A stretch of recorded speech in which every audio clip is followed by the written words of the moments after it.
and welcome to the Night Owl, a show that we do twice a week where we discuss all the latest in pop culture news and reviews, gaming news, and just all of the topics of the day. I'm Bryce of Reason, and with me is my co host, Professor R2. How's it going, Professor?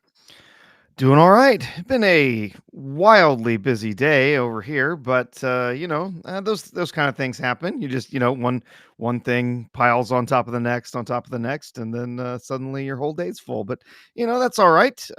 Glad to be here tonight and to celebrate the 100th episode of the Night Owl. It is our 100th episode. That is true. Maybe at some point late in the stream, I'll find the first episode, which should be posted right here on Rumble and on other platforms, maybe, but on Rumble for sure.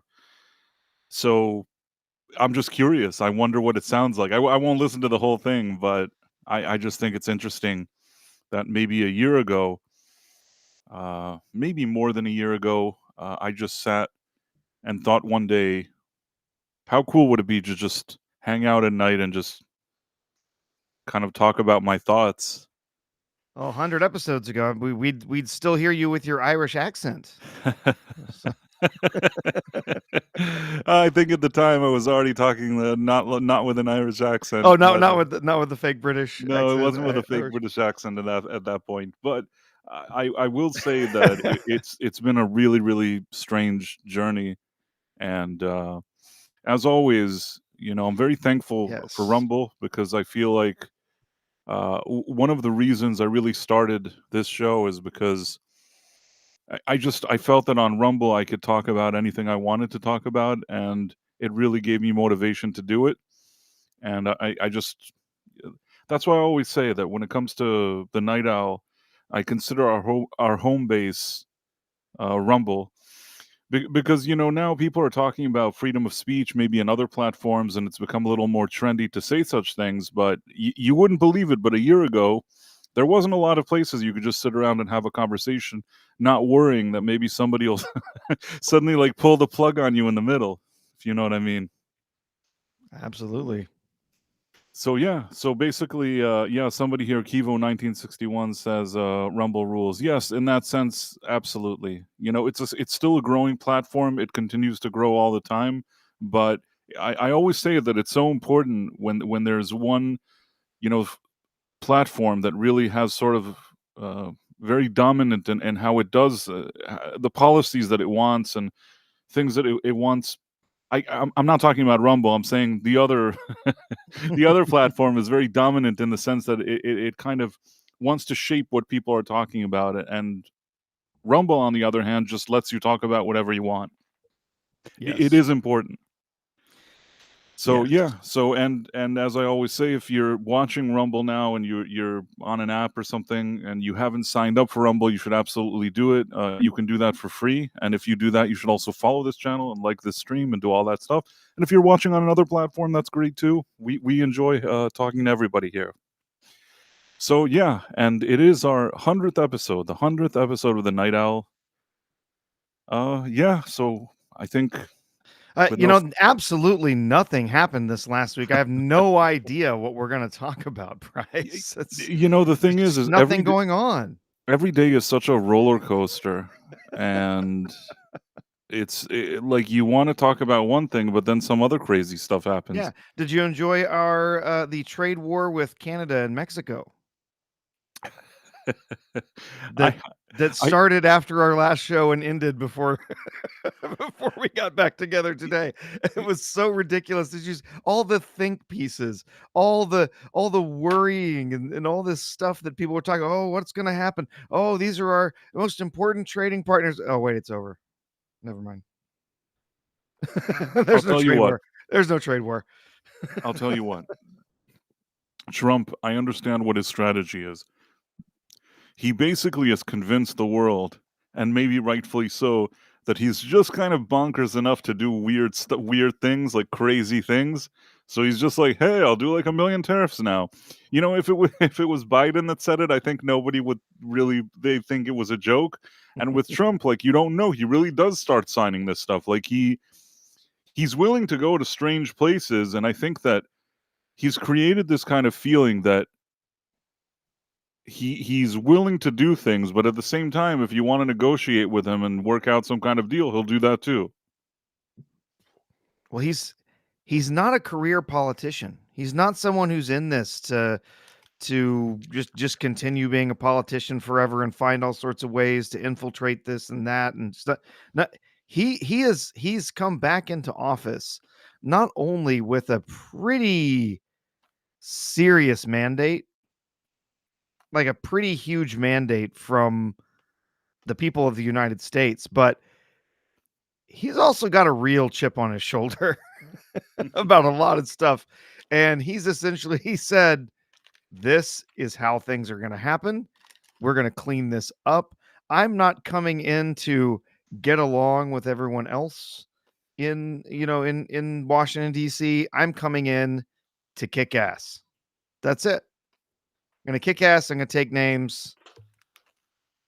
He's going to chew gum at the same time. He's just ready to do what it takes, and he's got a team of people who are going to do any number of different things. Some of them, I mean, I'll be honest, I think some of it maybe they are overreaching just a little bit.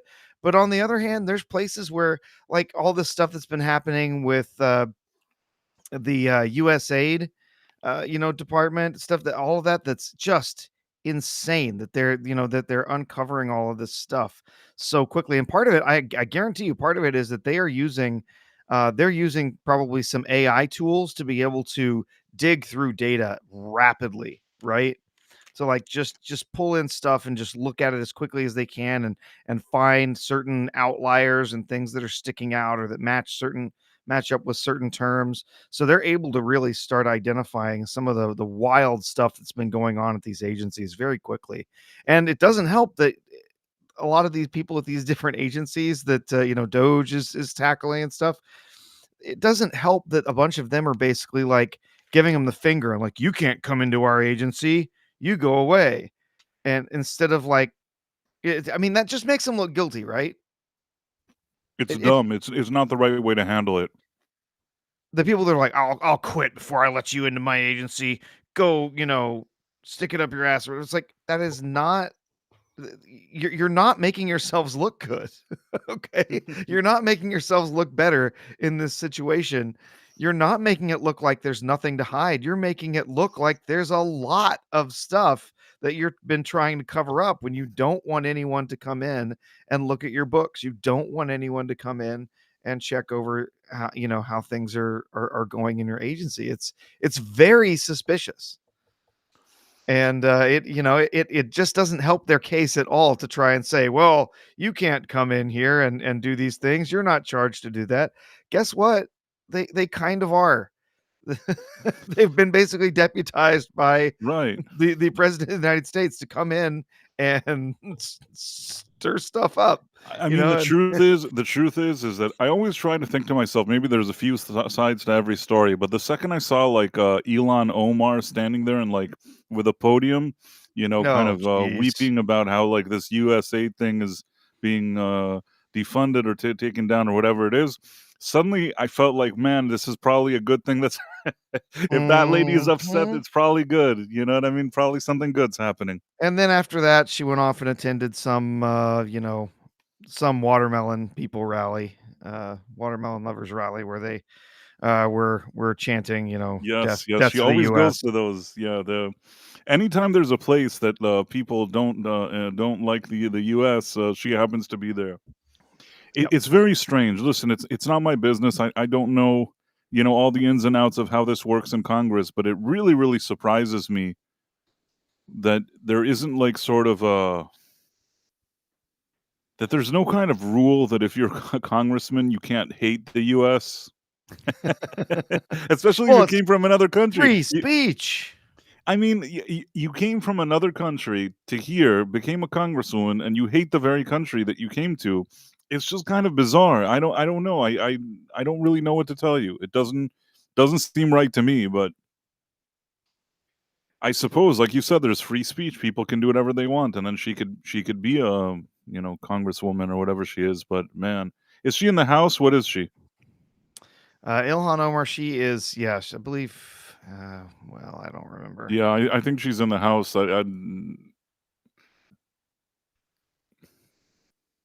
Yeah, Congress, Minnesota. Oh no, U.S. House of Representatives. Yeah, for Minnesota, 5th District. It Yep. surprises me that they keep electing her too. I mean, Well, it's that's the thing about people electing stuff for the house. Electing people for the House is that it's a much smaller number of people.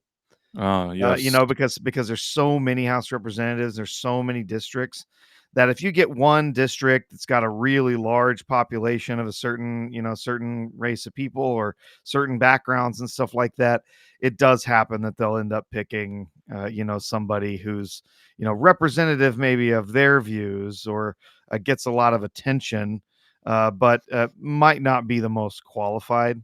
And I'm not just saying that in her case. This is actually quite common across a lot of the United States where you might get somebody who is very loud or very uh, just off the reservation, right? A little crazy, and they get a lot of attention, so they get a lot of votes in their small area, and so they end up going and serving in the House. A lot of those people end up just sort of ignored.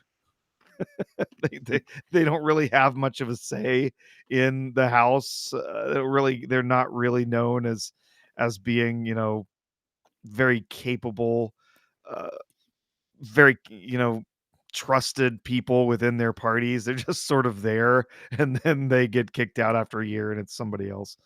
It Uh, reminds me of that movie. There was once a good movie. I haven't watched it in years, and I think it's kind of underrated. Actually, I can't even remember the name of it. It had Eddie Murphy becoming either a senator or going to the House of Representative or something. I haven't seen that movie in a very long time, but you know what? It was an early movie that really kind of highlighted the hypocrisy in Hollywood and kind of sorry, in Hollywood. The Hollywood has a hypocrisy too. The hypocrisy in Congress and and the House and all that yeah, in the Senate. Uh, I guess what I'm saying, it was an early movie that kind of highlighted certain ridiculous things that were going on there, yeah. but it did it kind of with a smile and with fun and whatever. But some of the criticism is actually legit. Have you ever seen that movie? It's The Distinguished Gentleman. That's the That's it. movie? Yeah, I do believe I saw this a long time ago. This was in '92 when this came out. I think I might have caught it on HBO or something at one point. Yeah, it's been a long time since I've watched it.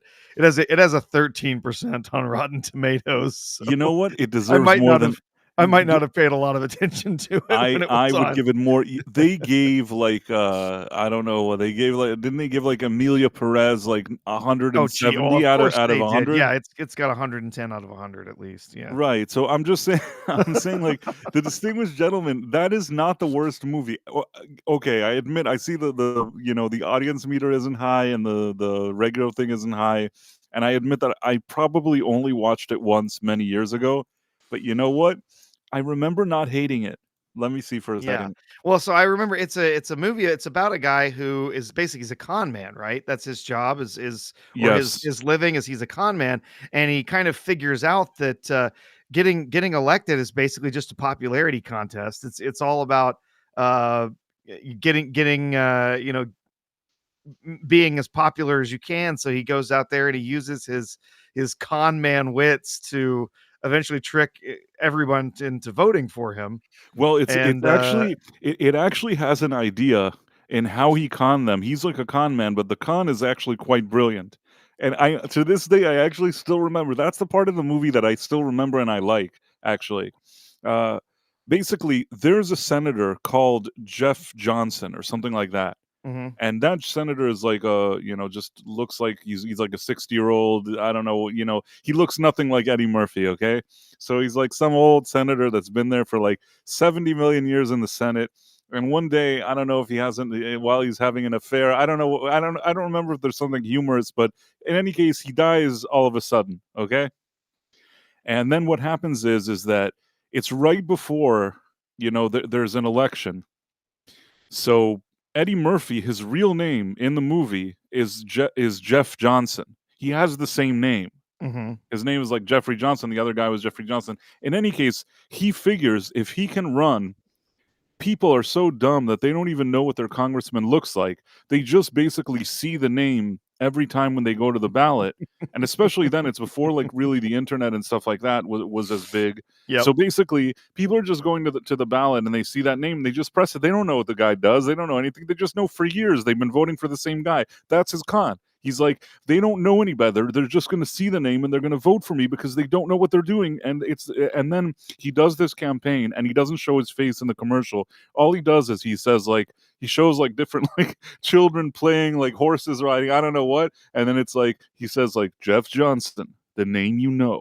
And that's like his Mhm. campaign. And Yeah. then he actually everybody votes for him because Yeah, they don't yes. know. I Yeah. think that's actually pretty funny, you know what I mean? Like when I saw that, I thought that was actually pretty clever. And then once he gets to Washington, it turns out everybody like are just like these like corrupt crooks like all across the board. Oh, yeah. Now, I understand that maybe it's done in a very comical way and maybe the comedy could have been stronger and it's kind of a silly, goofy kind of movie, you know, not the most logical one. You could probably poke a million holes in its screenplay, but I still remember that Eddie Murphy had a certain charm to him at this time. It was Mhm. still at a moment where he could, you know, carry a movie as dumb as it was, and I that's what I remember about it. Oh, yeah. Yeah, Eddie Murphy was still doing really well in the early '90s. So, yeah. Yeah, so I think somebody wrote, "Vote Jeff Johnson, the Yeah. name you The trust, name the you name trust. you know." That was his Yeah. it was commercial. So yeah, I don't know, maybe everybody hates this movie. It has a 37%. The critics gave it a 13%. You know what? Screw those critics. It's a little ratings are a little bit better over on IMDb, but, yeah, those are all user ratings too, I'm so trying to think what recently got like, you know, was it like The Companion or something? The Companion wasn't the worst movie I'd ever seen, but man, I looked at Rotten Tomatoes and it got like it was as if it was The Godfather. Let me see for a second. The Companion is a movie that's now in the theater. yeah, it got wildly good reviews, 93% right now? Oh wait, it's just Companion, not The Companion. Okay, Companion. So yeah, let me see. It's 93% and Yeah. 90%. I mean, verified ratings is only like 1,000 people. I feel like even that thing where the audience has become corrupt here, like they corrupted it somehow. You used to be able to trust the audience one a little more, and now you can't even do that because they only allow you to do the score if you're verified. Yeah. It's like you have to prove that you bought the whole idea that they're selling the tickets and telling you if the movie is good, already it's an issue. Mhm. Do you understand what I'm saying? It didn't used to be that Absolutely. you go to Rotten Tomatoes and they're selling you the ticket, but also telling you if the movie is good, and they control the audience members, and the critics are also being controlled. It's like, what good is the, what good is this site anymore? It's all a bunch of Yeah. crap. You can dig into those ratings and actually go look at all audience because 'cause they'll still let everybody put ratings on there, but they only show the verified audience on the front page. Right. Let's see. Just out of curiosity, maybe all the audience will love it. I don't know. Let's see. All audience. Yeah, still Well, about what the do I same. know? Yeah, still about the same. But they only have 1,000 ratings. Or it just says 1,000 plus. That's the 1,000 plus. highest number they show. But that's usually not a lot. If they have more than 1,000, they'll say like 1,000 means that they don't have a lot of votes here. In any case, It let me. doesn't seem like a movie that would be all that big of a draw, to be No, honest. I don't think so. I don't think it's a draw at all. But you know what's interesting? This, if you want to see like the corruption, the like, you know, you can always go back to this, the rise of Skywalker. Now, Mhm. I don't know if people know this, and I don't know. Did you ever notice that it's always been 86%? No, I did not notice that. Yeah. Okay, when I say always, the movie came out whenever that was in like 2019, wherever that was, and from the first day, it was 86%. When it had like 100 verified ratings or whatever it is, it had 86%.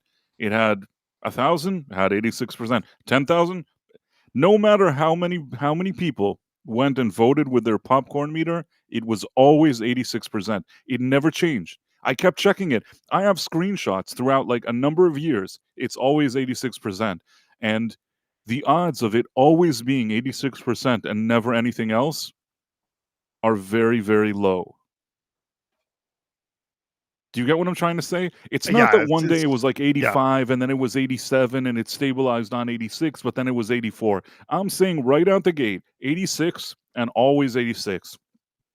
And it's interesting because there was so much writing on this movie. This movie basically at the end, it cost close to like $500 million to make. They didn't even they barely broke even, or maybe they didn't even break even. Like maybe it was even a loss of money. That's what a fiasco this movie was. And at the time, I don't know what it's like now, who bought who and what's happening. At the time, the guy that was sort of the top dog at Rotten Tomatoes used to be a VP at Disney, that worked with Iger. Okay. Now, I'm not suggesting that Iger, let's say, would have called this guy and say, "Hey, can you lock the thing and make sure that at least the audience score says 86 all the time?" I'm not suggesting that such a thing happened, because that, I mean, that would be preposterous that like such a phone call would take place and then they would freeze the score. Yeah. It's weird. It is weird. Weird, weird. Locked in. And yeah, and let's be honest, people that have gone to see this movie. You want to tell me 86% of moviegoers thought that Rise of Skywalker was great? No. That So yeah, movie was a disaster it in was a every disaster. way. It was bad. It was a There's disaster, and this is rigged. This is a rigged score, and I think that from this day, it's not that I took it, Rotten Tomatoes very seriously, but after this, it's like this is the kind of thing where you basically in a fair and just world you shut your operation down, because if your whole thing is that you're basically giving people scores and they make decisions of what tickets to buy or what to do based on this, thinking that there's some kind of legitimate system here, freezing a score. Now allegedly, I'm not saying, I don't have any proof, I haven't seen a communication, I haven't been in board meetings with these people, I didn't see their emails, I didn't see their phone logs. I'm just saying that theoretically, if such a thing were to happen, where let's say a phone call took place and the score was frozen, that is a big offense in my opinion. It's sort of like it's like you're deceiving the people, if you yeah. understand what I'm saying. Like, I honestly, I think we all know at this point that Rotten Tomatoes is a completely corrupted site. It's a sellout. We know that there's been hundreds of reviewers that have been allowed to take payments to come onto the site and leave reviews. Payments as low as like $50 to come on and leave a positive review. It's pitiful. And yeah, so we know that the reviewers are compromised. We know that the balance of the reviews is compromised. It's a joke. I mean, I don't know why anybody really bothers paying attention to the ratings on the tomato meter anymore, because we know it's bought and paid for. it is. Six says, I listened to a bit of your first night out live stream. A quote from it: "I appreciate someone who has a positive attitude. At the same time, I don't have that positive attitude." You haven't changed. I said that. That's a good quote. And I was probably just talking to myself. It was probably some weird late night rambling that I was sitting and talking to myself. It must be surreal. Maybe towards the end we'll put just a little bit of it. Just I'm so curious what I even said there. I probably sounded even more foolish than I do now. But yeah, I just wanted to, I don't know how we kind of meandered around to that Rotten Tomatoes, but because of the distinguished gentleman and because we were talking about Elon Omar and how these people get elected, and then we got to the corruption within Rotten Tomatoes. But It's a whole thing. Yeah, that's all right. but back to everything that's happening with Trump, is that I think that his strategy, more than anything, is he's putting his foot down and making it known that he's here and he doesn't want to take any crap from anybody. Now, sometimes maybe he'll just, threaten stuff, and maybe he doesn't fully mean it. Maybe he does mean it. Maybe he doesn't care. He wants people to know that he's not taking naps and stuff. He's serious about doing things, and he's in his mind, especially over the past 4 years, a lot of people just felt like they could do whatever they wanted because it's like I told you, it felt like there was like a goal like in soccer or football, and there's no goalkeeper there. And I think he's kind of letting people know that there is somebody there. And with Mexico and Canada, the bottom line is he wanted them to start running around, start, being, stressed out, and sending troops to those places, making sure maybe they pitch in there, make sure that these kind of people don't flood into the U.S., maybe stop some of those fentanyl things. I guess what I'm saying is that he wanted to see change, and he's willing to just sign things. He was okay with going with those tariffs, you know what I mean? But he Yeah. probably knew that once he does that, maybe they'll start actually doing something. Yeah, helping to enforce, border crossings and prevent, various things from being smuggled across the border and whatnot. At least put on their end sort of a show that they are going to help to assist in preventing those crossings and preventing, cartels from smuggling things across the border. Whether their efforts actually bear any fruit, I guess we'll see. But uh, the the whole point was, oh no, there's just this absolute panic from, the end of last week about all these tariffs. Oh, did you see the one with Chuck Schumer? Did you see that when he went out and Uh, was talking about the tariffs? I saw that one that he's like, "What are we gonna do? There's not gonna be guacamole." Yes, Like, yes. He's talking about oh, you dumb let's dumb. start with your Super Bowl party. What's gonna happen to your Super Bowl party? This right here, this beer is gonna cost you more money. It was like a He Corona. sounds It's like like the such an idiot. cheapest, I don't know what the he wanted. crummiest Mexican beer. Is like an avocado. Your guacamole is gonna cost more for the Super Bowl party. It's like, It what was the ridiculous. hell? It was absolutely ridiculous. I agree. Oh, good lord. Yeah, there's just so much happening. There's so many things going on. Have you seen all this stuff that's happening with USAID? Have you seen that? Yeah, With I mean, that's another USAID? thing.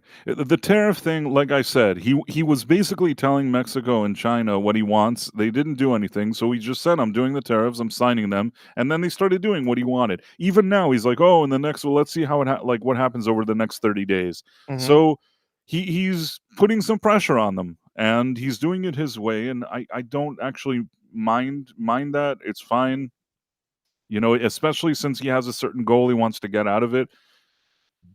And when it comes to USAID, I mean, there are too many government agencies. There is a lot of stuff going on, and yeah, at the end, the taxpayers pay for this. So if there's a way to figure out how to make things a bit more efficient and not have the taxpayers pay for a bunch of stuff that doesn't help anybody and that nobody needs, I mean, it doesn't sound like a bad thing to me personally. Well, initially, yeah, so USAID, U.S. Agency for International Development. Initially, the idea behind USAID was that it was going to go out and help to sort of spread the influence of America, of democracy, of our particular idea of how the world should be run. The idea was we're going to take money, we're going to spread this to other international areas, other states and countries within the world, and that primarily had to do with what was going on during the Cold War. We wanted to make sure that our influence was reinforced in a lot of different corners of the world. And that was the idea behind USAID. With that agency over time, it's become more and more autonomous from other things, right? It's like the government just sort of just gives money to them and then they decide how to spend it. It's wild. And so in going in there and looking through all of the stuff that they've been finding, it's insane some of the stuff that they've uncovered. Now, I'm not going to pretend that the stuff that they've uncovered is particularly uh going to save the US government, trillions of dollars. That's not going to be the case. But when you think about all of the things that they talk about here in the US, oh, we don't have money for that. We can't send you more aid for the hurricane that happened because we don't have any more money left in our agency, or all the other things that's, oh well, we have to find the money, we can't find the money, whatever. We don't have money to make sure that our vets have a VA that's actually functional and can take care of them. We don't have money to, cover all sorts of other things. And then you go and you see that an agency like USAID was out there doing some wild things. So there's a whole list of stuff that have come out from various different agencies. This one in particular was just one published by the White House. $1.5 million to advance diversity, equity, and inclusion in Serbia's workplace. That is really strange. So $1.5 million to advance DEI in Serbia. That is very weird. 70,000 for a DEI musical in Ireland. $2.5 million to help purchase electric vehicles for Vietnam. Okay. $47,000 to help fund a transgender opera in Colombia. $32,000 to help fund a transgender comic book in Peru. $2 million to help pay for sex changes and other transformer activism in Guatemala. $6 million to fund tourism in Egypt. Did you know we were paying for tourism in Egypt? No, I don't understand it. Why are we paying for that? No idea. No idea. Hundreds of thousands for a nonprofit that is linked to a variety of dangerous organizations. I don't know. Maybe I should just say it. Terrorist organizations around the world. And this was even after they had an inspector general that had launched an investigation into it. So, did we get a super chat? We did. Six gave us $10. Happy 100th episode. Oh, and there's some balloons. Six. I was so excited that I even went and organized this special banner because I don't really know how to highlight it. It's a bit complicated with these services, but yeah, it's so weird how it treats the super chats from YouTube. It's very strange. It's okay. You know, we find a way to make it work, and we're always happy. And thank you very much, Six. It was very nice of you. Yeah, thank you, Six. Very kind of you. And there were millions of dollars. Some, depending on what you're looking at, we could see up to $40 million that went through a group called EcoHealth Alliance.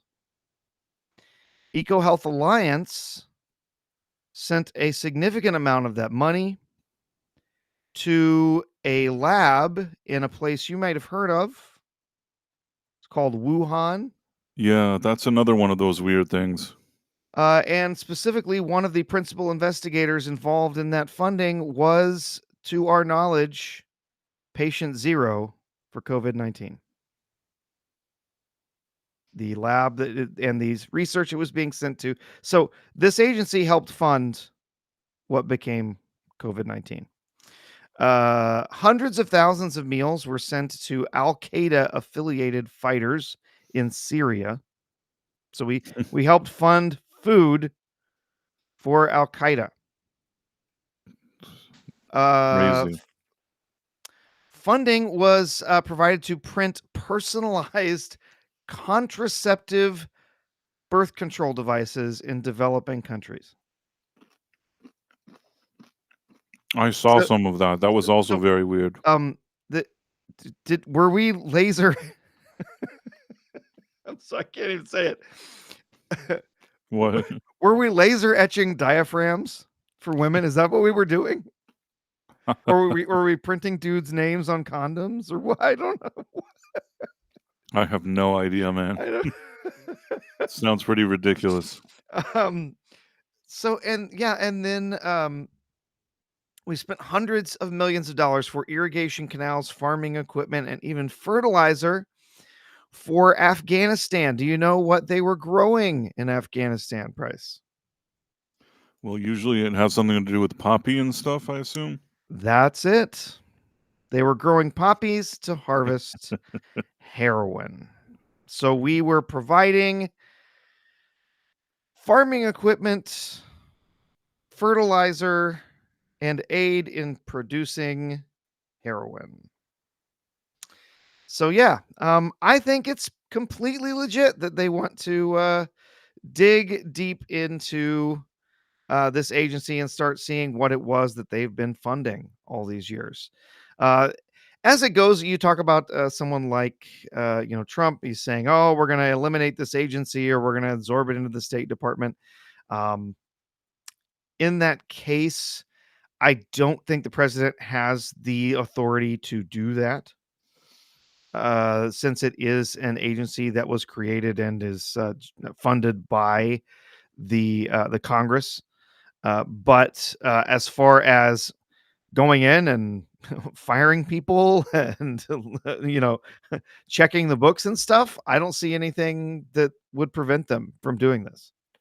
And so we will see where this goes from here on out. But it's just wild. So no, so I guess I did follow the link and sort of and did some digging. So no, they were they weren't laser etching diaphragms or anything.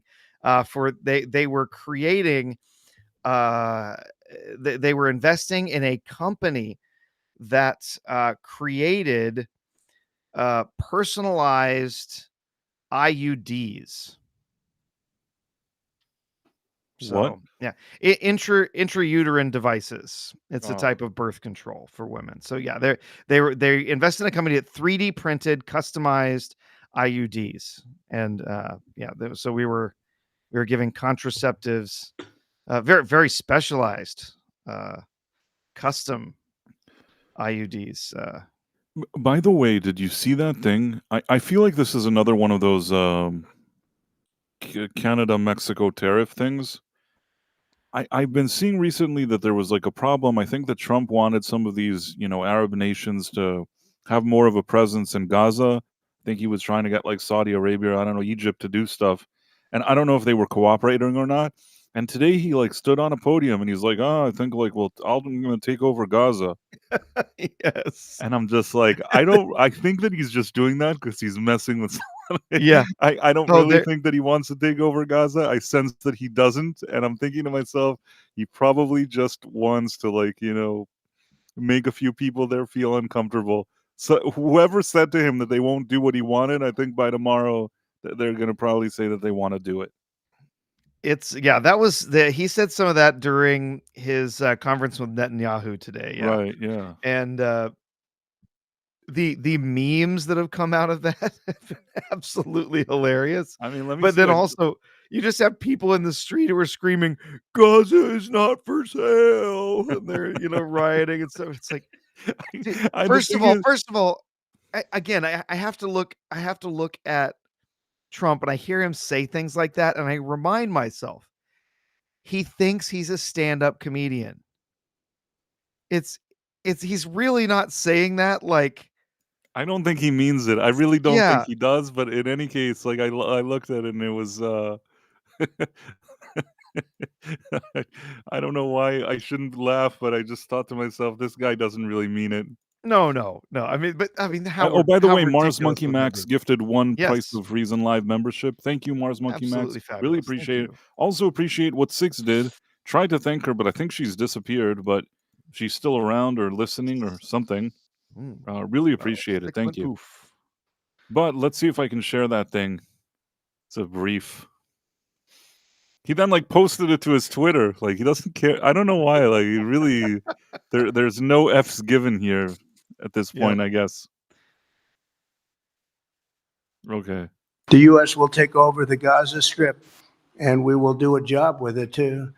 We'll own it and be responsible for dismantling all of the dangerous unexploded bombs and other weapons on the site, level the site and get rid of the destroyed buildings, level it out, create an economic development that will supply unlimited numbers of jobs and housing for the people of the area. Do a real job, do something different. Just can't go back. If you go back, it's going to end up the same way it has for 100 years. The U.S. will take over the Gaza Strip. I don't know why. It's just. Uh, I honestly don't really think he means it. That's my opinion, but Mm-hmm. I feel like he's probably pushing somebody's button by saying that. Oh, absolutely.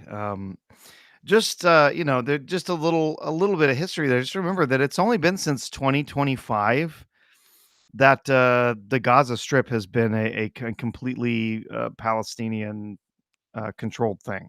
Um, there were numerous Israeli settlements, military bases in the Gaza Strip just 20 years ago, and they completely pulled out of the Gaza, literally uprooted Israeli citizens by force and pulled them out of the Gaza Strip and turned all of that over to the Palestinians in an attempt at peace. And things have just gotten worse I since mean, then. not to dig too much into this, but they even left them with these kind of greenhouses and all these facilities. And as a kind of like an FU, the first order of business is that all the stuff that they left behind and left were destroyed. Things that could have helped like their economy and things like that, they destroyed it Mhm. on purpose because they wanted to show that they don't need that stuff from other people, or I don't know what. Well, I It mean, you're talking about the same people that, they ship them some pipes over there to help rebuild their plumbing, and then they turn the pipes into missiles. right, they turn it into, yeah, I mean, it is an unfortunate situation, and I think that, I mean, wars are never pleasant, when you look at them No, they're from not. from the side. But I will say that I think a lot of those kind of people who are fans of watermelon or whatever it is, I really Yeah. think that they often don't really consider some of the things, or they're just not very knowledgeable. That's another issue.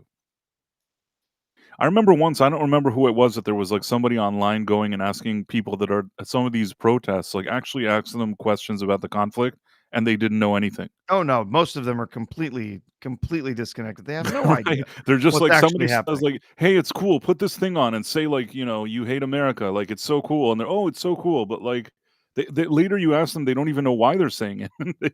They're like, they're really. I mean, I think a lot of negative things have happened. Even zooming out, like just in general, this kind of anti-West, anti-US sentiment, all that stuff that's been kind of pushed here within this society for years. And yeah, Hollywood is very much also responsible for pushing these ideas. By the way, I guess there was a Grammys. You know what? This Oh my year god, the there was a Grammys. Grammys, and I've reached a level that I don't care so much about these No. ceremonies. No, That not at all. it came and went. I mean, I like you. We report on pop culture stuff, and probably the right thing to do was actually to watch this Grammys, but I couldn't even I didn't even feel like watching it. And then I heard that like Trevor Noah made a fool of himself, and I haven't even had the time to find a clip of that. I'm almost tempted to find one just to see what it was. I think he had like TDS jokes or something. Did you hear something like that? I tried my best to avoid the Grammys. I find those award shows, especially the Grammys, to be I just mean, hi- horrifying. There's the they're thing they're is they're that completely irrelevant to anything happening in my life. yeah, I mean, let me see for a second. And people just said that he was having like meltdowns and his jokes weren't funny, and I don't know what he was just like trying to. I'm seeing. Let me see if I can find anybody here. Anything here? Come on, somebody must have clipped this stuff. I heard it was like a full like TDS display or something like that. Here, I might have a couple of clips here. Let me see if I can share. Let's see.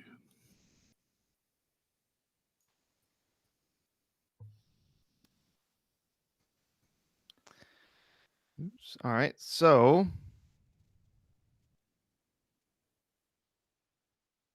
let's see if we can get this to play here.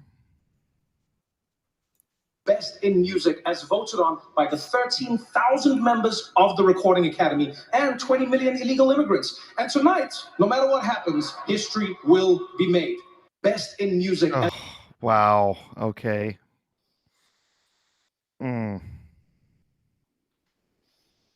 It's not even like I don't know. It's is anybody even? They're not even laughing. Oh, there were people in there that were moaning. You could hear like, like that was a bad joke. Like, I mean, basically, when even those guys that are all about these type of agendas don't feel like listening to this humor, you know you've crossed the line. let's see, what's this one?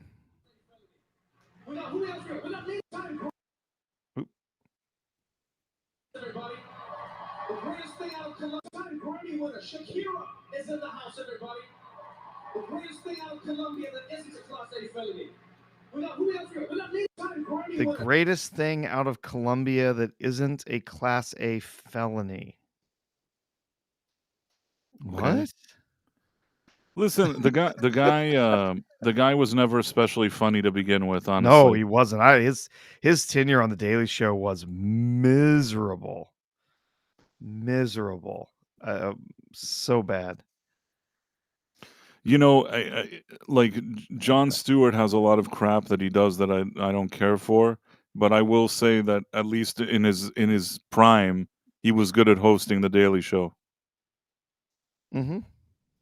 I think now he's not in his prime, but I think back in the day, like if you gave him, you know, there was an era where he was actually kind of cool, and even if I didn't always agree with his politics, it wasn't done in kind of a mean-spirited way, and I actually thought that there was something to enjoy with this show years ago. But is this another clip? What is this? Well, this is not a clip, I guess. Just somebody was doing a quote here. It says Trevor Noah during his opening Grammys monologue said, "There's been a few changes in Washington, so this may be the last time I get to host anything in this country." You know, Roan. you know what? In this specific case, it could be. Is that a plus. Madonna cosplayer or is that Madonna? What is that? I'm afraid to ask what that is, but could that be one of those Chapel Roan or whatever it is? I don't even know. I don't pay attention to stuff these days. There's some weirdo called Chapel Roan. I could be wrong. I may not even know what I'm talking about. But as for Trevor Noah, I don't get it. He's a citizen of like South Africa. Oh, is he already a citizen here too, or something? I don't. What does he even do here? Like it's and really, I don't care what's happening. Policies, no policies. If it turns out he's like, oh, because of this, I'll never host again. That's fine by me in his case. You know, there's some. Well, I think there might be other reasons you're not going to be hosting anything again, Right. Trevor. I think you did a terrible job. You did a terrible job. You couldn't tell. You're in a room full of like the most like woke, annoying people, and you couldn't even tell a joke that they would laugh at. You know what I mean? Like his jokes didn't even land with them. So I don't know what to tell you. Yeah, Mars Monkey Max thinks that was Winona. Winona. I don't even know. Sadly, Winona Judd. Is it? I try not to even pay attention to whatever's happening now in music because it's all so crappy.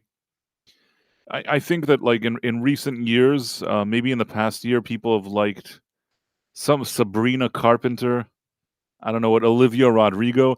If anytime you put a song by those young ladies, nothing personal, you put a song of theirs on, and it's like it's cringe. It's just awful music. What always baffles me is how lame it is. You know what I mean? Like I'm supposed to be the quote unquote boomer that listens to the lame music, whereas some young people are listening to the cool music, and instead it's the exact opposite. They're listening to the lamest music ever. They're listening to something that sounds like crappy elevator music, and it's not like cool, it's not badass, it's not anything. It's just like forgettable, fluffy, you know, the kind of music you'd hear in like a laundry detergent commercial. That's like what they listen to. And yeah, just that's all I have to say about it. There's rarely anything that somebody comes out like in the mainstream and does. Like the only thing that sometimes happens is, and I don't know enough about that, only sometimes maybe I catch it, but I think that country music at least still have people that come out with guitars and play some music, but really all the kind of pop music and whatever's like the mainstream Billboard, the Hot 100, whatever it is, a bunch of crap. And like in this Grammy Awards, they gave Beyonce a Grammy for Best Country Music Singer. Did you hear that? Yeah. The thing is that she released like, this is just my opinion. If you like Beyonce, it's fine. I think she has talent. It's just like I personally don't really like her music. I don't think she's not. I think she's talented. If you look at her perform and things like that, it's not like she can't do anything or she doesn't know music or something like that. It's just it's not really my cup of tea. And I feel like at some point after she did all those kind of Formation and like those kind of Summer of Love and all that kind of stuff that she was doing, I think that because she's a decent businesswoman and probably there's decent business people around her. They probably told her, you gotta steer away, like step away from all that activism. Try to do something that's more middle America. So then she's like, well, I'll do country. And then she did that, like, Captain Carter. What's it called? This Captain Carter? Why do I call it Captain Carter? Who Oh, Cowboy Carter? Who the fuck? I don't remember. On. In any case, she did some. I'm going to call it Captain Carter, Cowboy Carter. It's one of those. It's either Cowboy Carter or Captain Carter. None of it matters. She made like a country album, and the thing with the country album is that I actually listened to it. And I'm sorry, I know that people are like, "Oh, it's so great, it's so great." It's not great. I think it's shit. I listened to it. It's not that I sit around and listen to country music all day, but it didn't come off as country music, and I didn't feel like she brought anything interesting to it either. It's not like I'm like, "Wow, she really like." It's not like when Ray Charles like crossed over and did something. That guy was a genius. Her thing is just like a bunch of crap that later probably you look and has like 70 producers on every track. And I guess now the Grammys gave her, she's the best country music award, country music singer. I don't know. It all just seems like crap to me. I'm sorry. I know this could be seen as like I'm being a dick. Sorry, Professor. Sorry, Sean. No, But that's all right. That's okay. I just don't think she's the best country music singer. And furthermore, 5 minutes ago, you were doing all these kind of like, those kind of social justice activism things. Why don't you stay with that? Like, I don't like this cozying up. Now you want to cozy up after like you did the exact opposite. You know what I'm saying? The tide was turning. Suddenly she puts on Yeah. a cowboy hat and she's like, Yeah. Cowboy Carter. Can Now someone I'm tell a me if it's called Cowboy cowboy. Oh, Carter? you still there? Can somebody tell me if the album is called Cowboy Carter or am I just an idiot? Let's see. What's this thing called? Come on, Professor. You got to tell me what her album is called. Beyonce announces Cowboy Carter Tour 2024 studio album by Beyonce. So Yes, it is called Cowboy Carter. Yeah. Yes. I can tell you with confidence, I have never listened to any album by Beyonce. Now, I'm certain I've heard music by her, but I've never sat down and listened to an album. So Also, I think she like dyed her eyebrows blonde. Like now she's like, she's all like blonde with like blonde this and blonde that. Like, I don't want to. I'm gonna stop short here of saying what I oh think. no, yeah, I did see some of these pictures where she's almost got the unrecognizable. braids going all the way down the sides, and they're completely bleached out, and then has the bleached eyebrows and stuff. Yeah, saw that. Yeah, why? So weird. I mean, this is what she looked like yesterday, I guess, at the Grammys. Let me see if I can find it. Sometimes she also walks around like with a cowboy hat now, I guess, or something. But oh, there you go. Yeah. I mean, I barely even recognize her, to be honest. That's not as unrecognizable as some of the pictures that I've seen. No, some of the pictures she's much more unrecognizable. Here, she didn't bleach her eyebrows. There were some that she bleached her eyebrows and was like wearing a cowboy hat and stuff. I don't know. I don't know what to tell you, but yeah, it's fine. Listen, she can do whatever she wants. It's not my business. But all I'll say is that I don't consider her like a country music artist, and I just The other thing is that she wanted to show that she can, like, top the charts and do this and do that, and I don't know. Basically, it was one of those situations where I think a lot of these radio stations, these country music radio stations, couldn't say they wouldn't play her because, I mean, she's Beyoncé and she wants to do country music. And at the same time, I wonder how many people in Middle America really, really loved her country music. Yeah, couldn't tell you. Really couldn't. Jeanette says, as a blonde, I take offense for her appropriating my look. What can you do? The Void King says, Beyonce Hits Years is coming to an end if it happened already. I think I understand what you're saying. Mars Monkey Max says she's openly an istinophobe. Mm.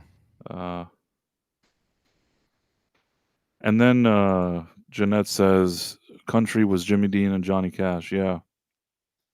But I'm saying that I think for some reason that, like, Ray Charles, I don't know why I think that he did something that was considered like a crossover. I could be completely wrong, but I felt like Ray Charles did something that was sort of a crossover, that he kind of dipped into like the. But Ray Charles really was a genius. I mean, that guy really, he was a genius on another level than Mhm. Beyonce. I'm sorry, like I understand that Beyonce can sing and dance and whatever it is, and maybe Ray Charles couldn't do like somersaults while singing, but Yeah, he no, but he was dealing with some stuff. He couldn't do yeah, the somersaults.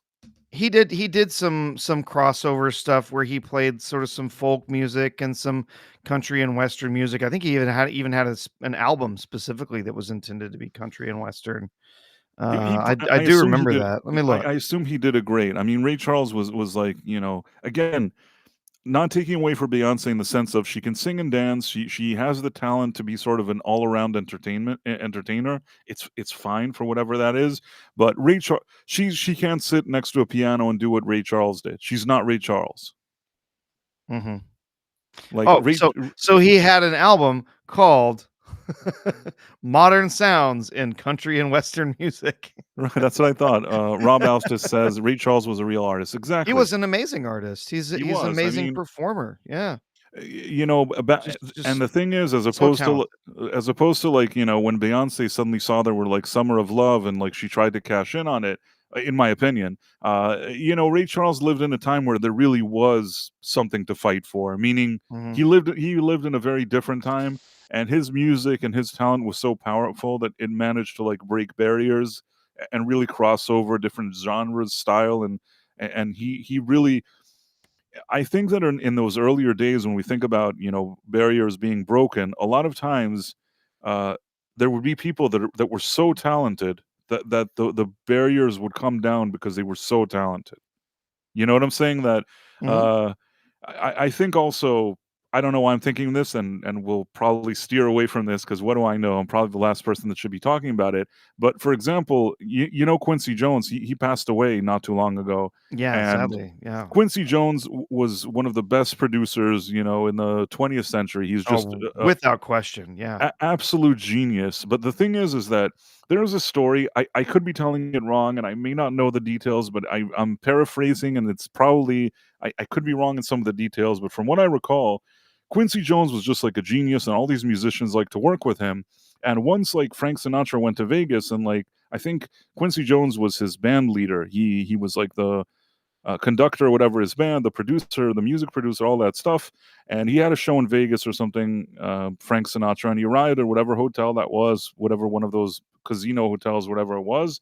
And when they wanted to check in, they told him, well, Quincy, basically they wouldn't let Quincy stay there. They said, we're going to have to put him in a different hotel because, he wasn't white, so they couldn't put him there. And Mhm. Frank Sinatra, it really bothered him because he had so much respect for him. So it's like on a personal, professional level, you know what I mean? Like as a colleague, it annoyed him that they said that to him. And he said, you know what? Whatever hotel you're putting him in, that's the hotel you should also put me in. You put him in that hotel, get another room. That's where I'm going to be staying at. Yeah. And after he was done explaining it to them, you know what they did? I would imagine they let him stay. They let him stay, and they said, we're sorry, we made a mistake here. There's a room here for Quincy. There's a room for you. You're staying at our hotel. Oh, great!" Mhm. And that was it. And I think that back in the day, people that really shined and really, were so exceptional that they kind of managed to make these kind of barriers disappear just because of how brilliant and how great they were. And I don't know. I just feel like sometimes people kind of lose sight of that. And today there's all this kind of in situations that don't even require it. There's all, especially over the past like 5-7 years, when all this stuff has been weaponized. Uh, Really, it was such a different generation of people versus the kind of trailblazers that there were in the past, I guess. Mhm. Yeah. That was absolutely true. There's many stories like that of, artists, performers who, you know, during a time of very severe racial strife and segregation, even as far back as Jim Crow, when there was a lot of stuff going on where, artists were coming together and just recognizing the talent and the just absolutely impressive skills, of many different performers regardless of the colors of their skin, and we're happy to work together with them to perform and kind of break down some of those barriers, and it was a huge part of getting that acceptance in popular culture for movements for racial equality and segregation, and variety of other things that changed, uh, over the period of 50s and the 60s. And it was the people like Ray Charles played a huge role in that, in helping that get acceptance on a more, public scale, by helping to change the culture, by people recognizing the talent and seeing those people working together. It was a big deal. Yeah. Rob Altus mentions Chuck Berry. Yeah, absolutely. Jeanette says, "I gotta say it. Price's avatar looks like I guess she meant Wooble character. It's so flippin' adorable." Thank you, Jeanette. That's very nice of you to say. Breeze Feet says, "Rip Quincy Jones, man, was a genius, arranger and musician. Absolutely." Hmm. People often, we talk about how brilliant Michael Jackson was, but I think that it's easy to forget that Quincy Jones, his best albums were basically Quincy Jones producing, and not just like some kind of producer that phones it in, doing real production work, like at the highest level.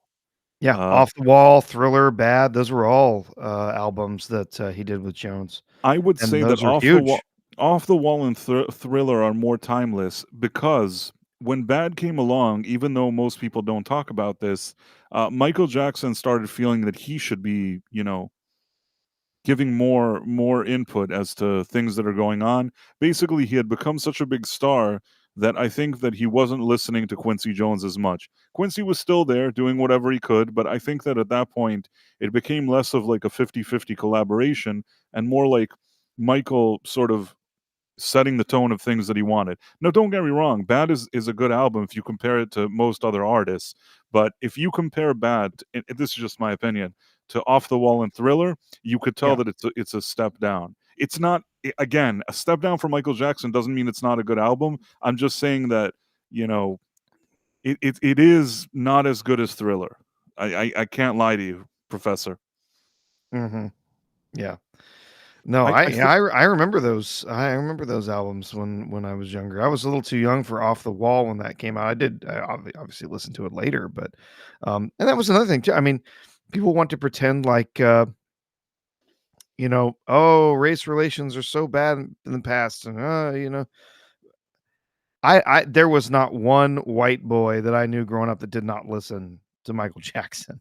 Oh, for sure. he, I he first he of was all, Marla Sharondoff says hit amazing. like, and I agree with Marla Sharondoff. Marla Sharondoff is a friend of the channel, and so is Ron Donafero, who I see him here. Also nice to see you, as well as Eraserhead. Go on. Sorry, I didn't mean to interrupt you. No, just yeah, just saying like that was everybody listened to Michael Jackson. Yeah, he was the king of pop. Well, it wasn't just for only black children. or black families, right? The Everyone listened to his music because the it was 80s, incredible. honestly, the 80s was a decade where, you talk about all this kind of representation today, and you think that nobody ever was diverse or there was never a black person that was successful, like, in pop culture and things like that. The 80s, I think, were dominated. I mean, and I mean it in a good way. You had Michael Jackson. You had, Lionel Richie was very popular. Prince, Stevie Wonder. These were people that thrived in the 80s. You had, when it came to actors, you had Eddie Murphy. Eddie Murphy, yeah, we mentioned Eddie Murphy before. Like he Right. was, I mean, he was one of the most successful comedians in the world during that time. and one of the most, like, successful movie stars of that decade. I mean, Very when you true. think how many actors that you just put their name on the marquee and people would go watch, you probably in the 80s had, like, Stallone, maybe mid to late 80s, you started getting, like, Schwarzenegger and, Eddie Murphy. There weren't a lot of people that you put their name on the marquee, and it was that big that, people are just gonna go out and watch the movie because that person is in that movie. There weren't a million people that had that kind of marquee power. Eddie Murphy absolutely had it. So, Absolutely. yeah, yeah, I mean, I said Prince, but yeah, Prince was another one, of course, also, on the female side, you had people like, Whitney Houston. And the thing is that if you look at every single one of those people, the talent that they had was so serious. It's such serious talent. There's so much more talent than anybody there. All these like whiny people today. Those guys, again, it kind of goes back to what I was telling you. They like broke barriers because they're like, we're so good at what we do, and nobody had anything to say. That's like the best way to break a barrier. Not to be like, you know what I mean? Like, Yeah. you know what I'm saying? Like, Pay attention to me. Why am I not this? That's like what we've been getting with the past few years. Back in the day, it's like, step aside, I'm really good. Screw you, and then suddenly somebody breaks a barrier. I think like Yeah. they broke the barriers in style. That's all I'm saying. And, Yeah. and unfortunately, there's one that we don't talk about. But even on TV, again, I understand that kind of went south. But Mr. Pudding Pop Man, he was, Yep. the Oh king of no. prime time. You know what I mean? Absolutely. Absolutely. And Well, and all of America. he was one of the most successful stand-up acts in history. I mean, he would sell out stadiums for people to come see when he did stand-up. That He was even before he got on television. Right. And yeah, he was Obviously, incredibly he did successful. so many things. I mean, again, if I take away like the other side of him, when it comes to his success, he had, he was on the Electric Company. I think he did Fat Albert. He had like I Spy or whatever that show was. He did stand up like everywhere, and everybody over like went to see his records and his stand up and all this stuff. And then in the 80s, he had like, you know, the sitcom, the Pudding Pop Man sitcom. and and the Pudding Pop Family, man, that was like probably one of the most popular shows of the 80s. Not to mention that like the Jeffersons, you used to turn up Benson, you used to turn on the TV, and there was like a lot of comedies and a lot of programming that had black people in it. A lot of them. I think like Yeah. more than what you see now. Honestly, more than what you see now. And they weren't here's I think the important thing. They weren't, at least for the most part, they weren't token inclusions either. They were genuinely talented, funny, thoughtful people that you wanted to hear from, you wanted to see perform. Eddie Murphy didn't get where he was just because he had black skin, No, right? he was He really was funny. hilariously He funny. was hilarious. Even to this day, there was something that somebody told me, something I don't wanna even go into it, but a friend of mine told me something, and it was funny, and I just told him, "You know what? This reminds me of something that Eddie Murphy said in a stand-up like 30, 40 or whatever it is," and I found a little clip and I sent it to him, and we were both laughing at it. And the thing is, it was something from 40 years ago, and it's still funny now. Eddie Murphy was years ahead of his time with his stand up. He was just his humor was so fresh. Jeanette says Tina Turner, Aretha Franklin, Diana Ross. Tina Turner was active in the 80s. Aretha Franklin, not really. Well, maybe a little, maybe a little. Diana, you know what? All three of them were active to some extent in the 80s, I suppose. But Tina Turner probably did the most during the 80s. Uh, But yeah, I mean, obviously, whether it's 70s or 80s, those three ladies that you mentioned are extremely talented. Mhm.